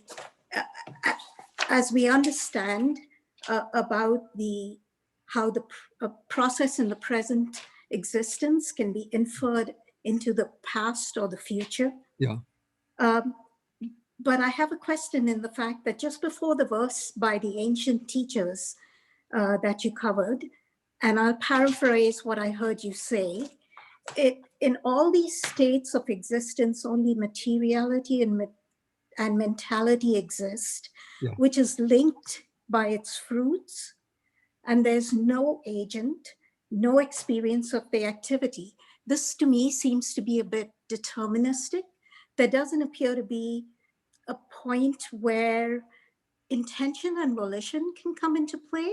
Okay, So maybe how do we get out of this cycle? maybe read what you heard me say again. Did you have that written down? Oh, okay. Yeah, I just have, as you were speaking, you mentioned that in all the states of existence, Yeah. only materiality and mentality exist. Yeah. And it's linked by its fruit. So that's karma. And there is Or no let's say agent. there's causes and I would say it's causes, conditions, and fruits linked together. Okay. Yeah. And there's no agent. So it Yeah. seems like it's an ongoing process that Yeah. is almost determined. Okay. There does not appear to be any non-linearity where I can, where's my choice? Okay. How can I get out of this? Okay. Okay. I understand your question now.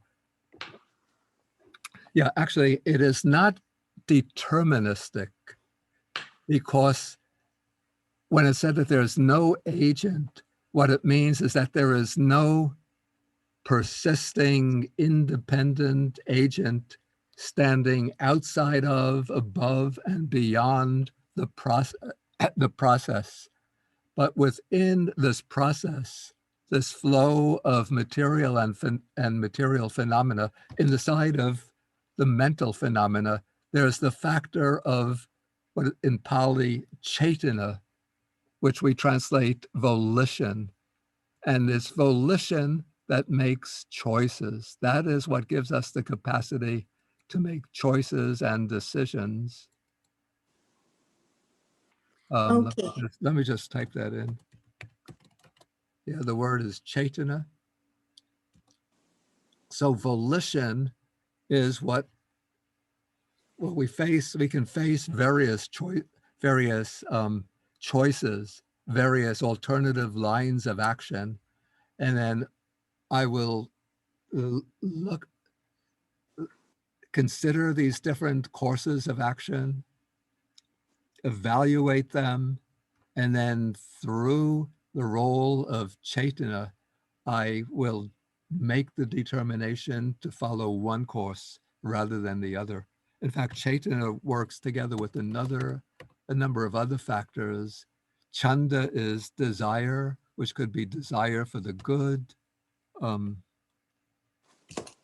Another is called adhimokkha, which is often translated decision. So through adhimokkha, one makes a decision, and chanda is what generates the desire to follow one course of action rather than another. And volition is the factor that motivates one course of action rather than another.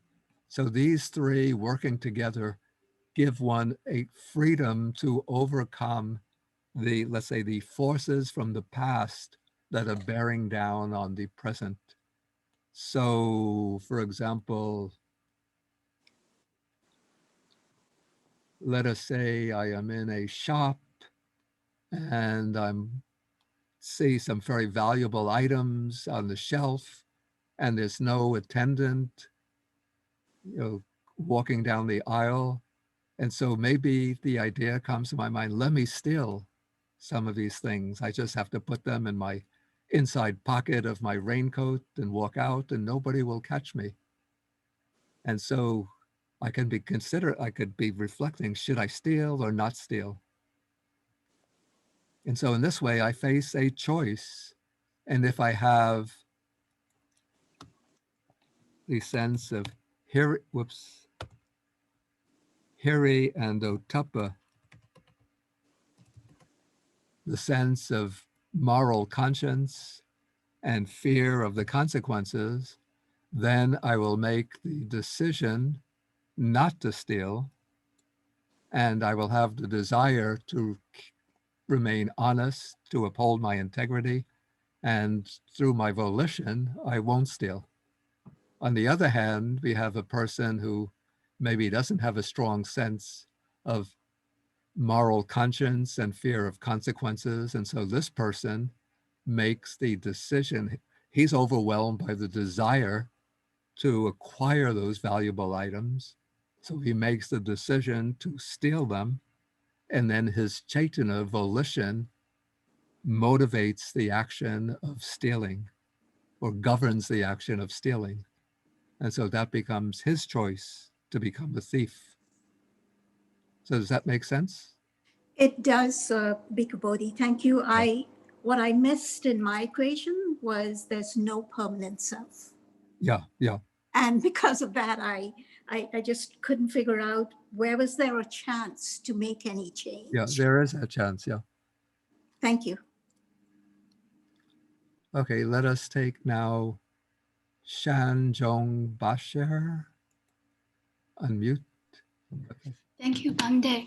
I would like to clarify with you on my understanding regarding 2 points. The first point is I see some of the terms like ignorance, cleaning, they are similar with the terms that's used in Cetasika. Are they the same? In Cetasikas, there are also words like ignorance, cleaning, contact. I just wonder if these terms referring to the same concept. Yeah, actually, those are actually Chaitasikas. That's the Abhidhammic way of explaining them as Chaitasikas. But actually, those terms are actually taken from the formula of dependent origination, paticca samuppada, rather than the terms used as Chaitasikas. And so we have ignorance, which is the word used in dependent origination. So that would be the Chaitasika of moha, delusion.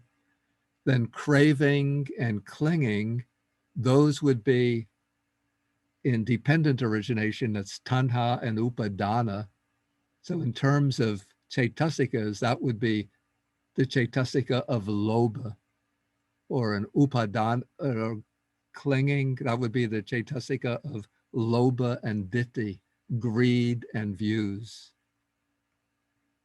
Oh, thank you, Bande. Yes. So the terms used here actually could be a group of Cetasikas that function similarly, not necessarily the English translation of the Cetasikas of in Pali language. So I should understand them on the Pali words. Yeah, the Pali words that are used are the words taken from the formula for dependent origination rather than from the list of Chaitasikas. But we can, of course, we can interpret them by way of Chaitasikas. Understood. Thank you, Bande. The second point I hope to clarify is, so since we are studying purification by overcoming doubts, Yeah. Here we only covered dependent origination. Can I safely conclude that the subject of this purification only concern overcoming doubts of the 3 periods of time regarding the link between birth and rebirth, and it does not deal with all the relationship between cause and effect as addressed in Vajrayapana. So this purification deal. What is Vajrayapana? Sorry for my pronunciation, Vajrayapana, that deal with all the causes of all the relationship between cause and effects. I think it's in the last chapter of Abhidhamma. You mean Patana? Patana, yes. Thank you. Yeah, it doesn't deal with all of those kinds of relationships.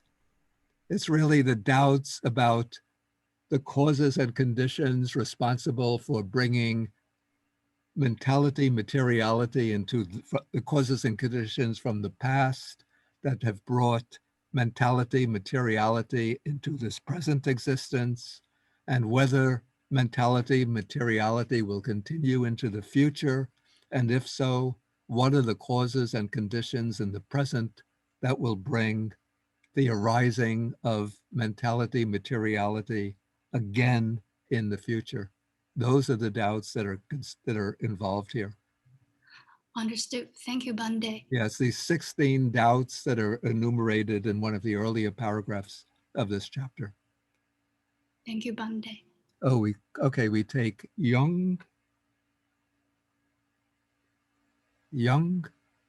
Let me ask you to unmute. Okay, you can unmute now. Very much, Bante. Buddha's dispensation. The voice is not loud enough. Okay. Buddha's dispensation. Can you hear me? Barely. Oh. I don't know if there's a way to increase the volume. Okay. I think I have my volume almost at 100%. Try again. Okay. Buddha's dispensation. Wait, I'm going to put on my earphones. Probably my side is a problem.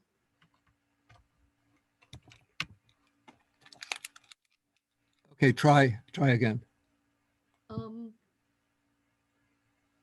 My question is Buddha's dispensation.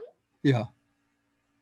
I'm afraid I don't know what it means. Yeah, that word dispensation is a word that the early translators into English use for the Pali word sasana, which we could say simply the Buddha's teaching. Don't worry about that word dispensation. Okay, thank you. Yeah. It's a strange choice of words, and I don't know why they use that word. Okay, Chi, let me ask you to unmute. Yeah, Bante, in one of the sequence, you mentioned that formation is volition, and then in the same sequence, volition appear again. So I just want you to clarify. Okay, let's just get the passage.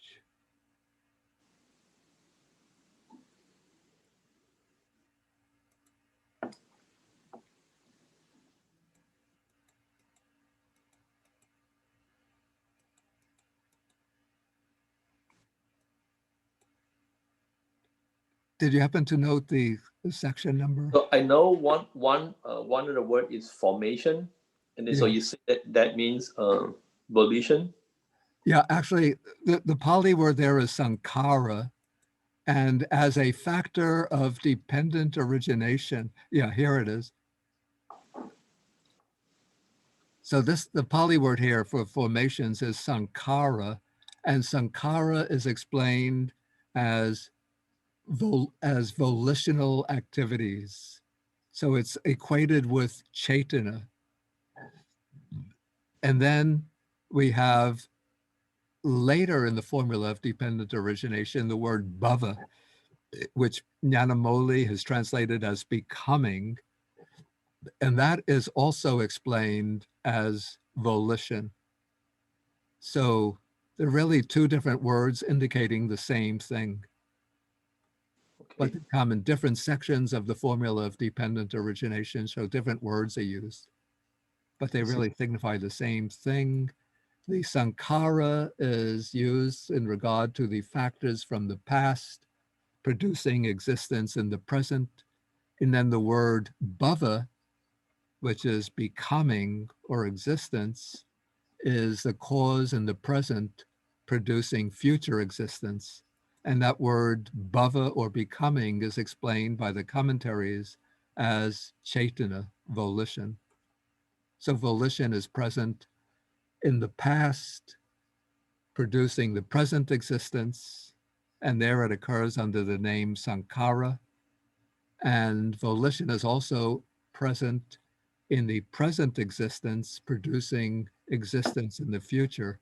And there it occurs under the name bhava, which also represents volition.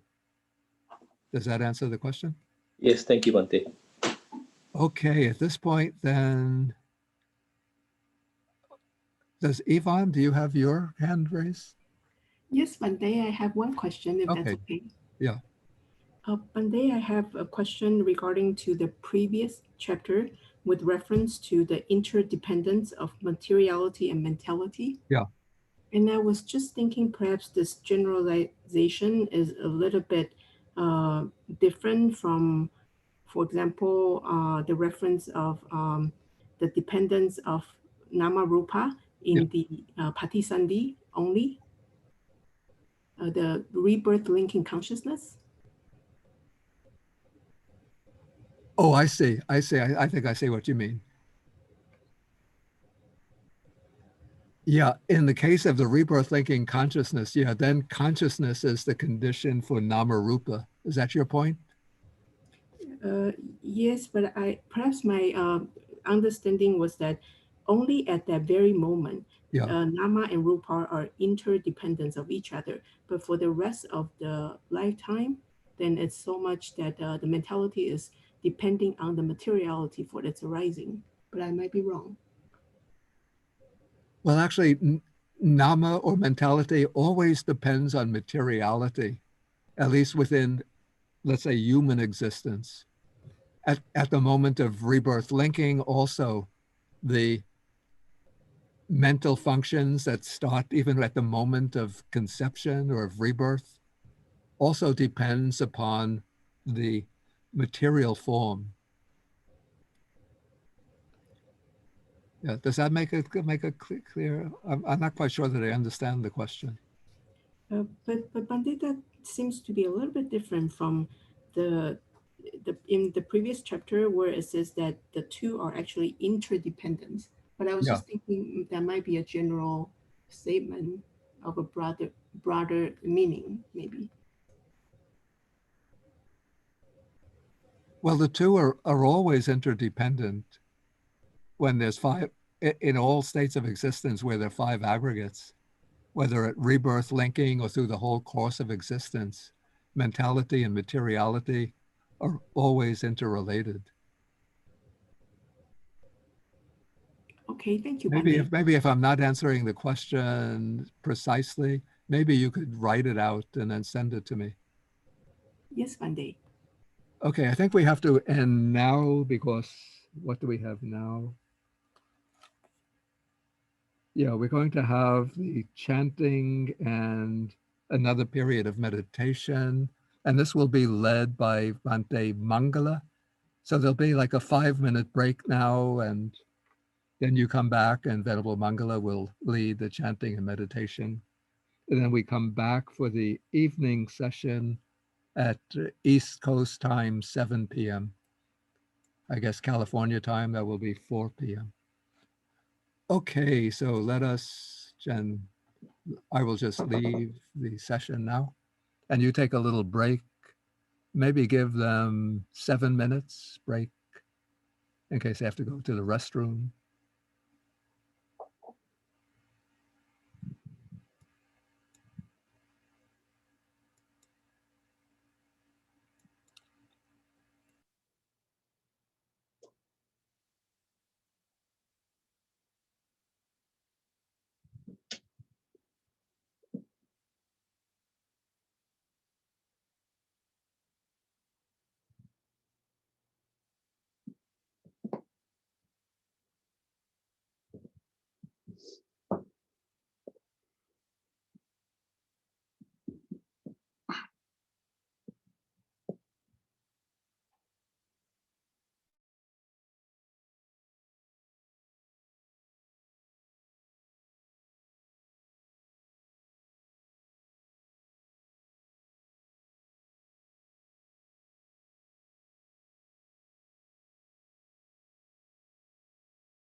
Kaiti, do you have the chanting?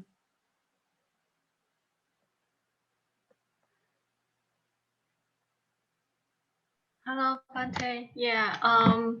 Okay, I'm just asked who is going to share. Okay, I can share. Just give me a second. Okay, thank you.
So Bante, just want to make sure, did you see it? Should I enlarge it?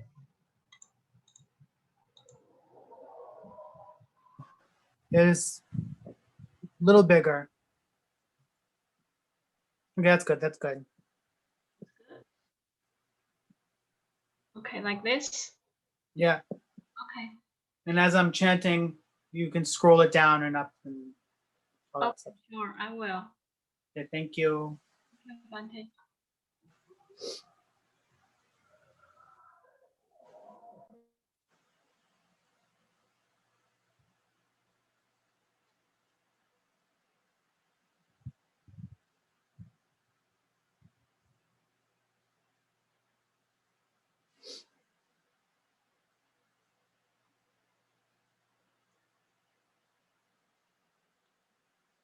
I'm looking for someone to help me recite.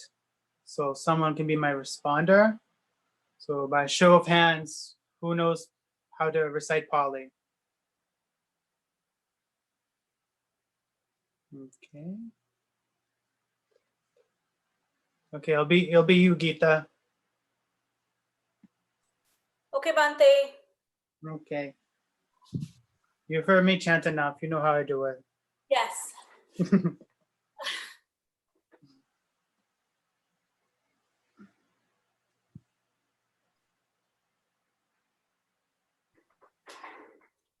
so let me turn my camera on. Can everyone see me? Yes, Bante. We could Okay, see the picture. We can't see you as the person. It's just the picture. Oh, okay. Oh, Okay, now we can see you. okay, awesome. Okay, so let's begin. So good evening, everybody, or good afternoon, or whatever. So we'll do some Pali recital, and then we'll do a short meditation. So let's be looking for a time. So we have till 5:30-ish. So let's begin. So I'm going to mute everybody so we don't have a bunch of voices. And I'll unmute Geeta, so she'll be my. Oh.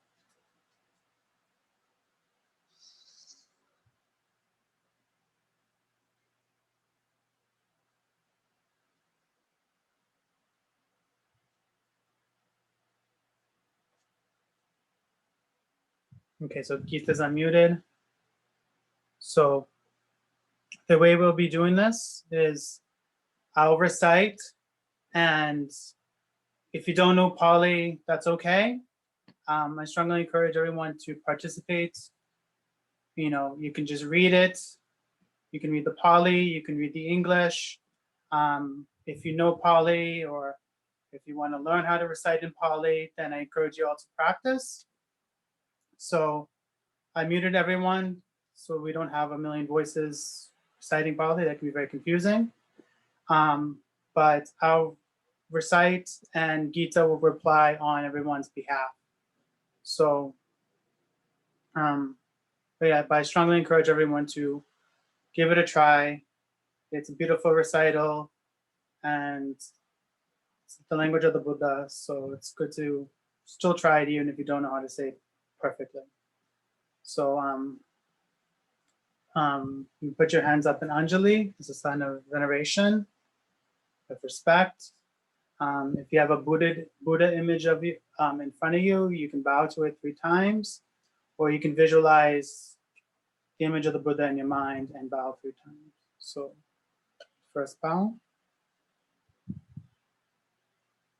second bow, third bow. Okay, ready, Gita?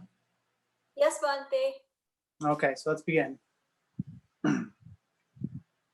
Namo tassa bhagavato arahato samma sambuddhassa.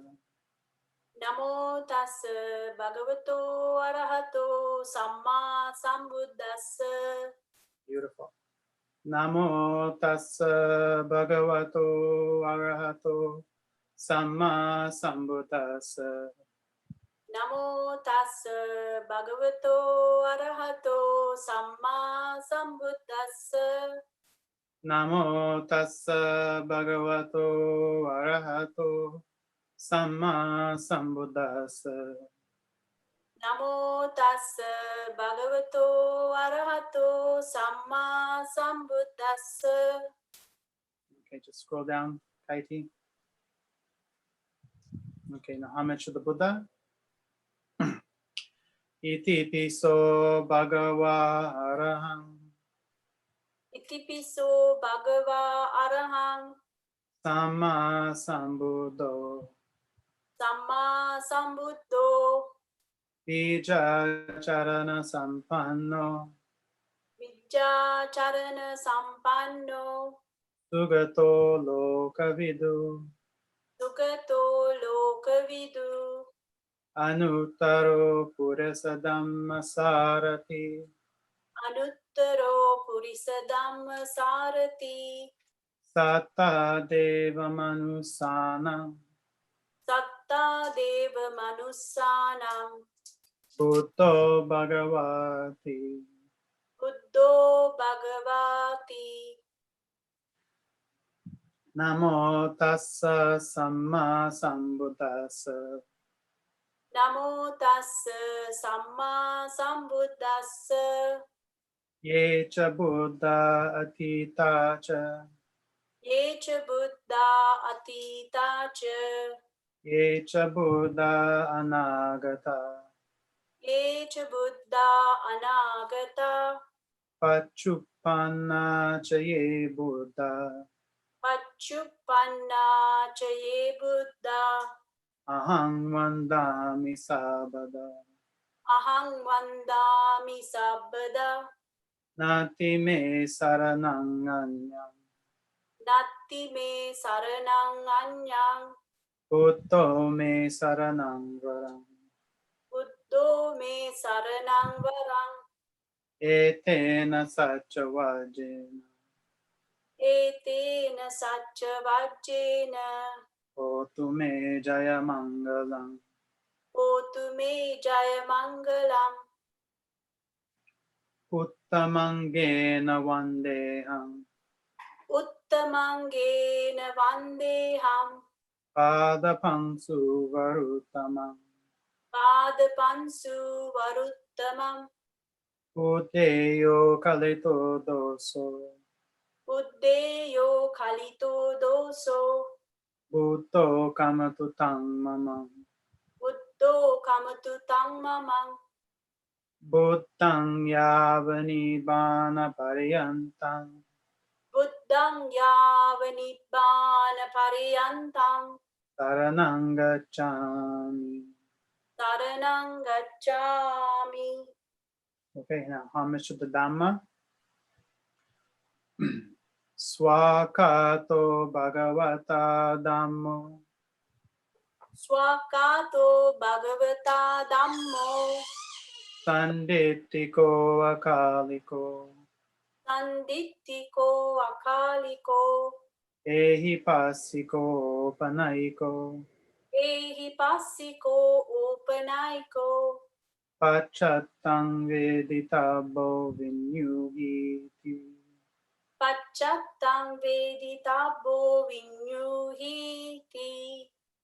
Namo tassa niyani kassa dhammassa. Namo tassa niyani kassa dhammassa. Yecha dhamma atita cha. Yecha dhamma atita cha. Yecha dhamma anagata. Yecha dhamma anagata. Pachupanna cha ye dhamma. Pachuppanna cha ye dhamma. Aham vandami sabada. Aham vandami sabbada. Nati me saranang anyang. Natti me saranang anyang. Dhammo me saranang varang. Dhammo me saranang varang. Etena sacha vajena. Etena sacha vachena. Hotu me jaya mangalam. Hotu me jaya mangalam. Uttamangena vandeham. Uttamangena vandeham. Dhammancha tividam varam. Dhammancha tividam varang. Dhammeyo kalito doso. Dhammeyo kalito doso. Dhammo kamatutang mama. Dhammo kamatu tang mamang.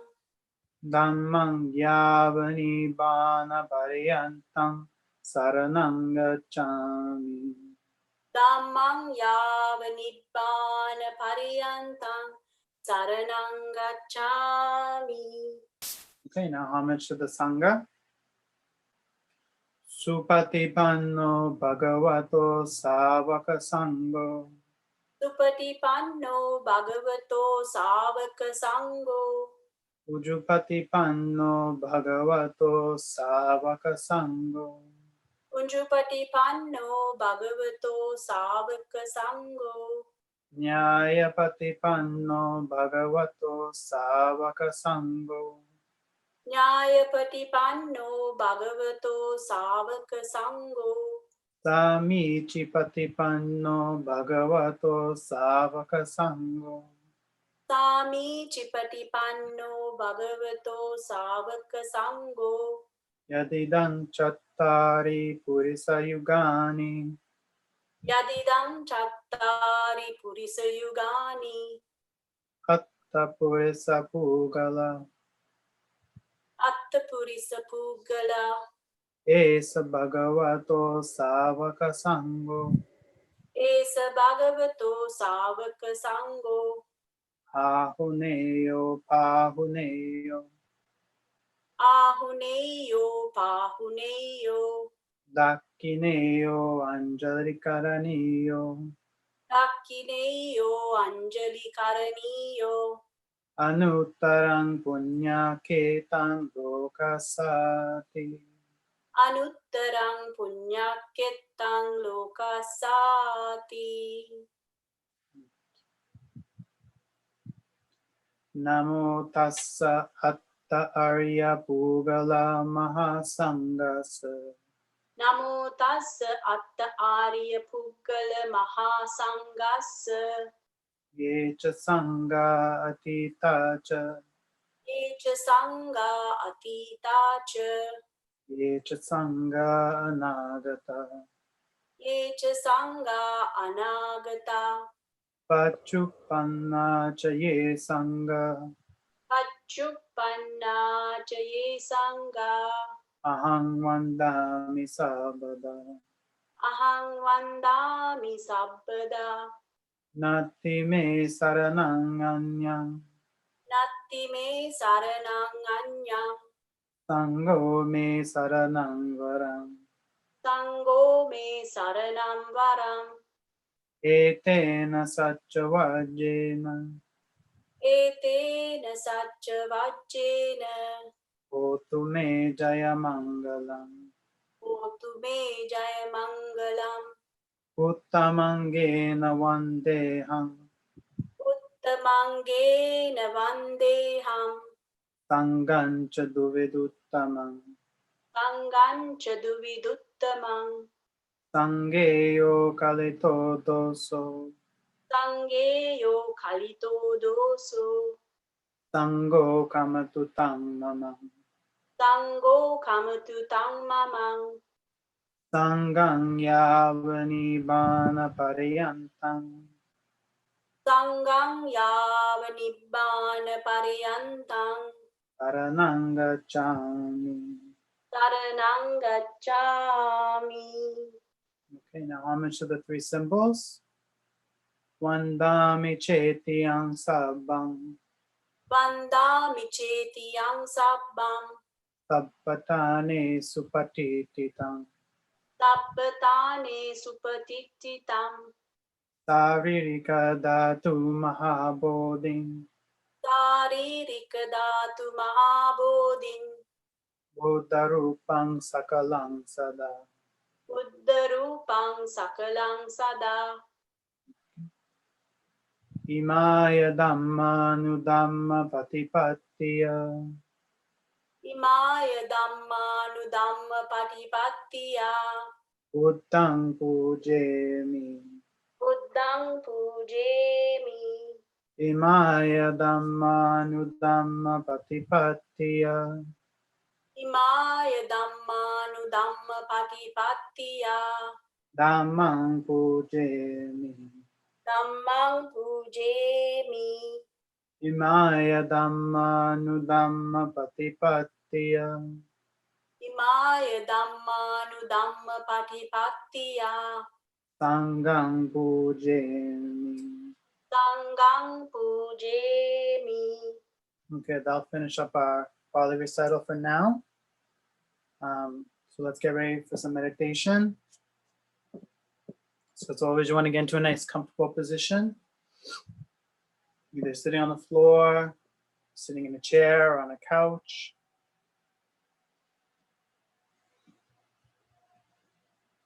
As always, you want to sit with your back fairly straight.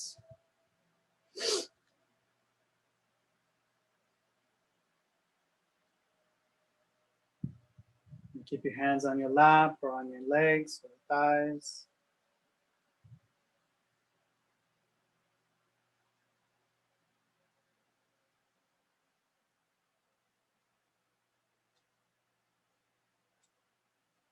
Eyes slightly closed.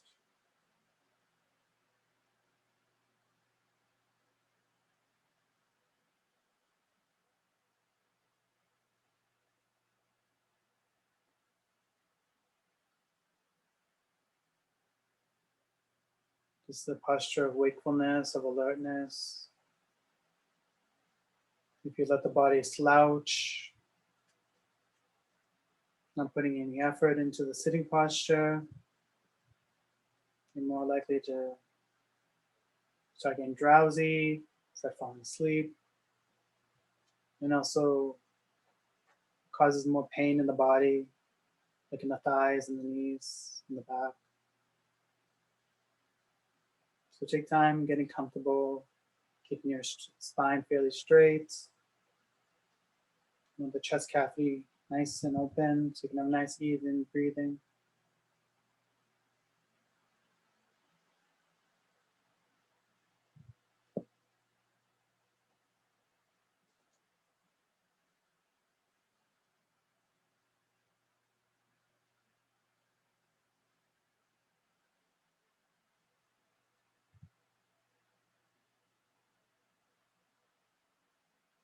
Take a few minutes to take some long, deep inhales and exhales, relaxing the mind and relaxing the body, letting all thoughts of planning and distractions fall away to the back of the mind.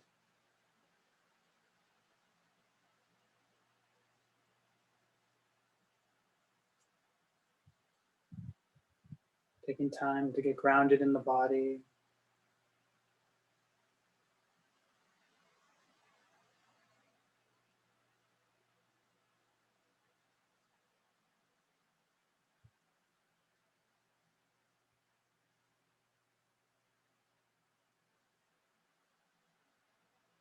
Feeling the pressure of the body against the floor, against the cushions you're sitting on.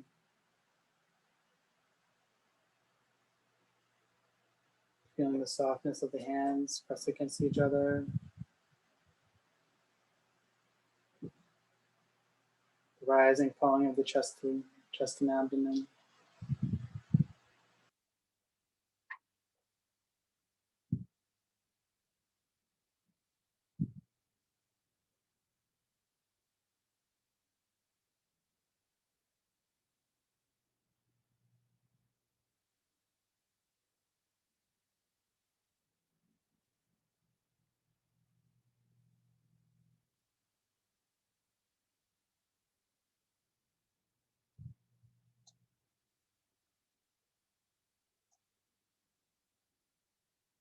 Softness or roughness of the tongue in the mouth. Lips pressed against each other.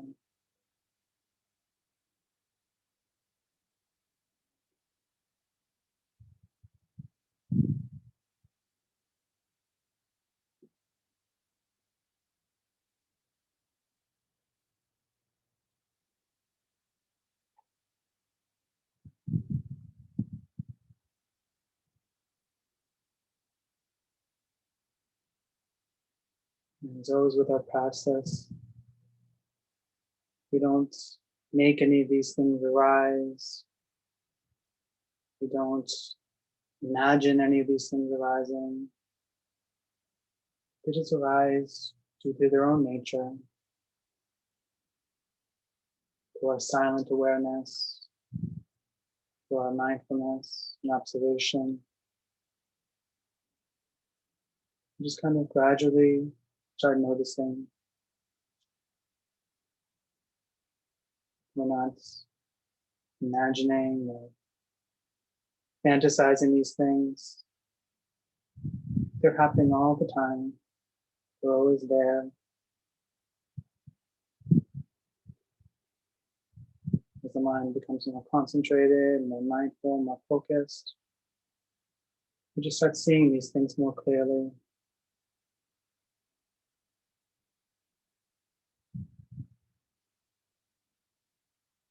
If you don't see them right now, maybe you'll see them later.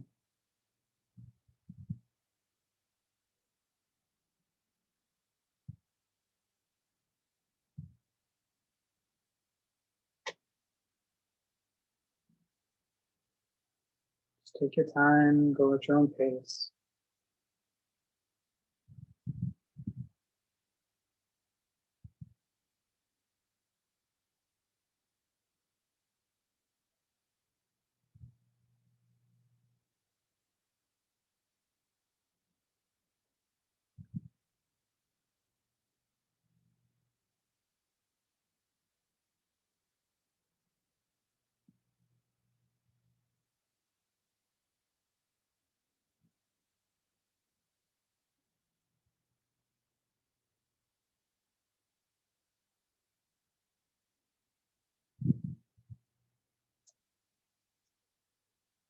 When you're ready, bring your attention to the breathing.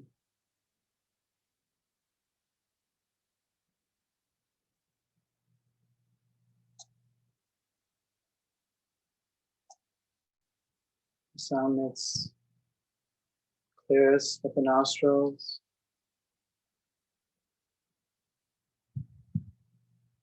In the air enters the nostrils and exits. You can feel it caressing the nostril. When it leaves, you can feel it caressing the nostril.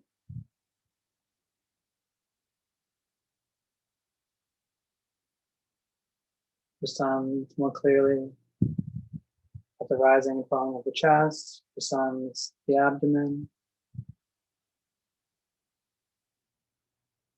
Whichever works for you, just place your mindfulness there, place your concentration there.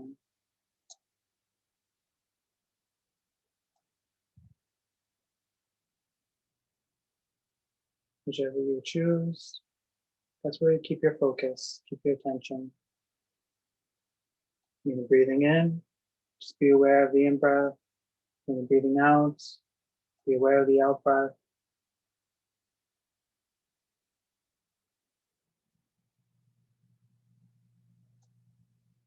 Don't need to exaggerate it.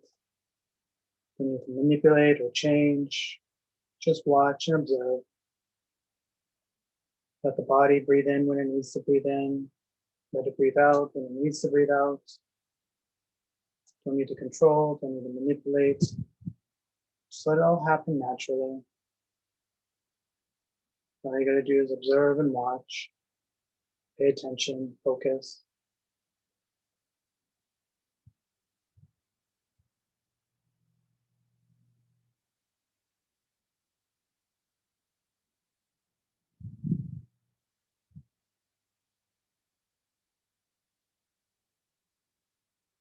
If the mind gets pulled away, gets distracted, just we come back to rising, falling, in breath, out breath.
If there's any external sounds that intrude, pull you away from your breath.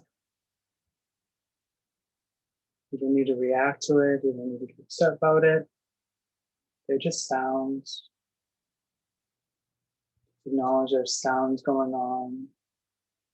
Dogs barking, people talking, cars driving by. Nothing you can really do about it, so no need to get upset about it. They are what they are.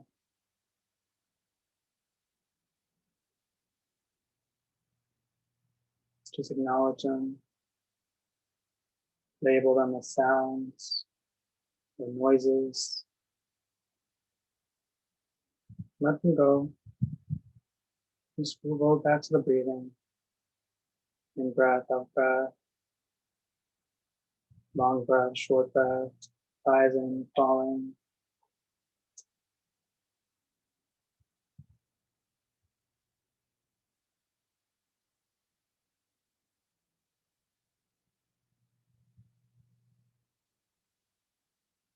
This is the right kind of attitude to have when it comes to meditation. Whatever experience arises, good, bad, physical or mental, just watch, observe, See how they arise. See how they stay. See how they change. So see how they pass away. Physical, mental. They all follow the same kind of nature. All we do is watch, observe. Don't need to comment. Don't need to exaggerate. Just watch and learn.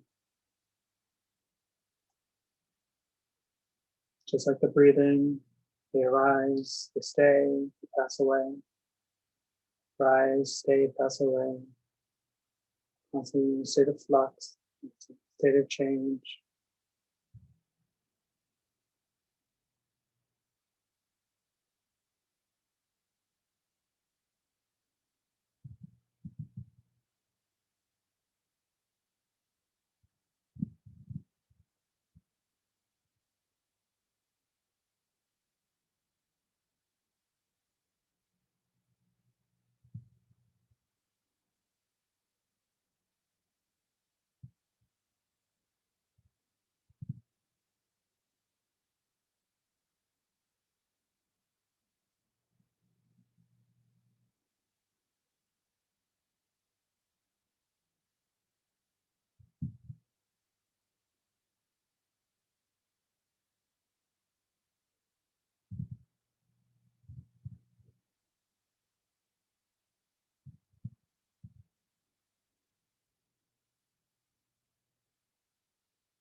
Okay, when you're ready, and slowly open your eyes.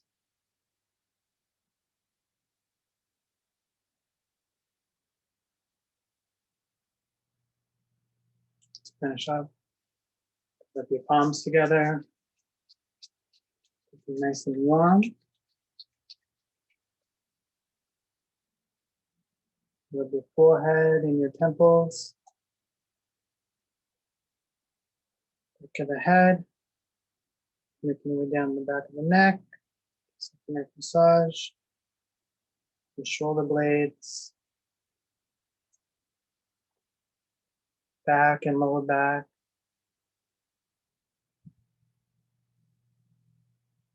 Down the thighs and the knees. Give yourself a nice body massage. Calves. And shins. If you're sitting on the floor, you can tuck your legs and give yourself a nice foot massage.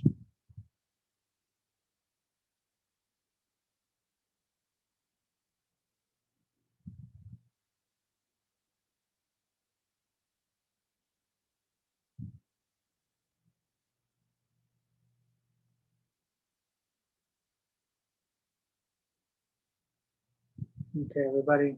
So that'll end our meditation for this evening, for this period. Kaidi, can you post the chanting again? Okay, Bante, hold on a second. Okay, thank you.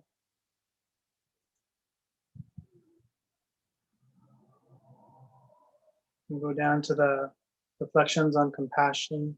It's called. There it is, right there. Extending loving kindness. Compassion. Geeta, you still there?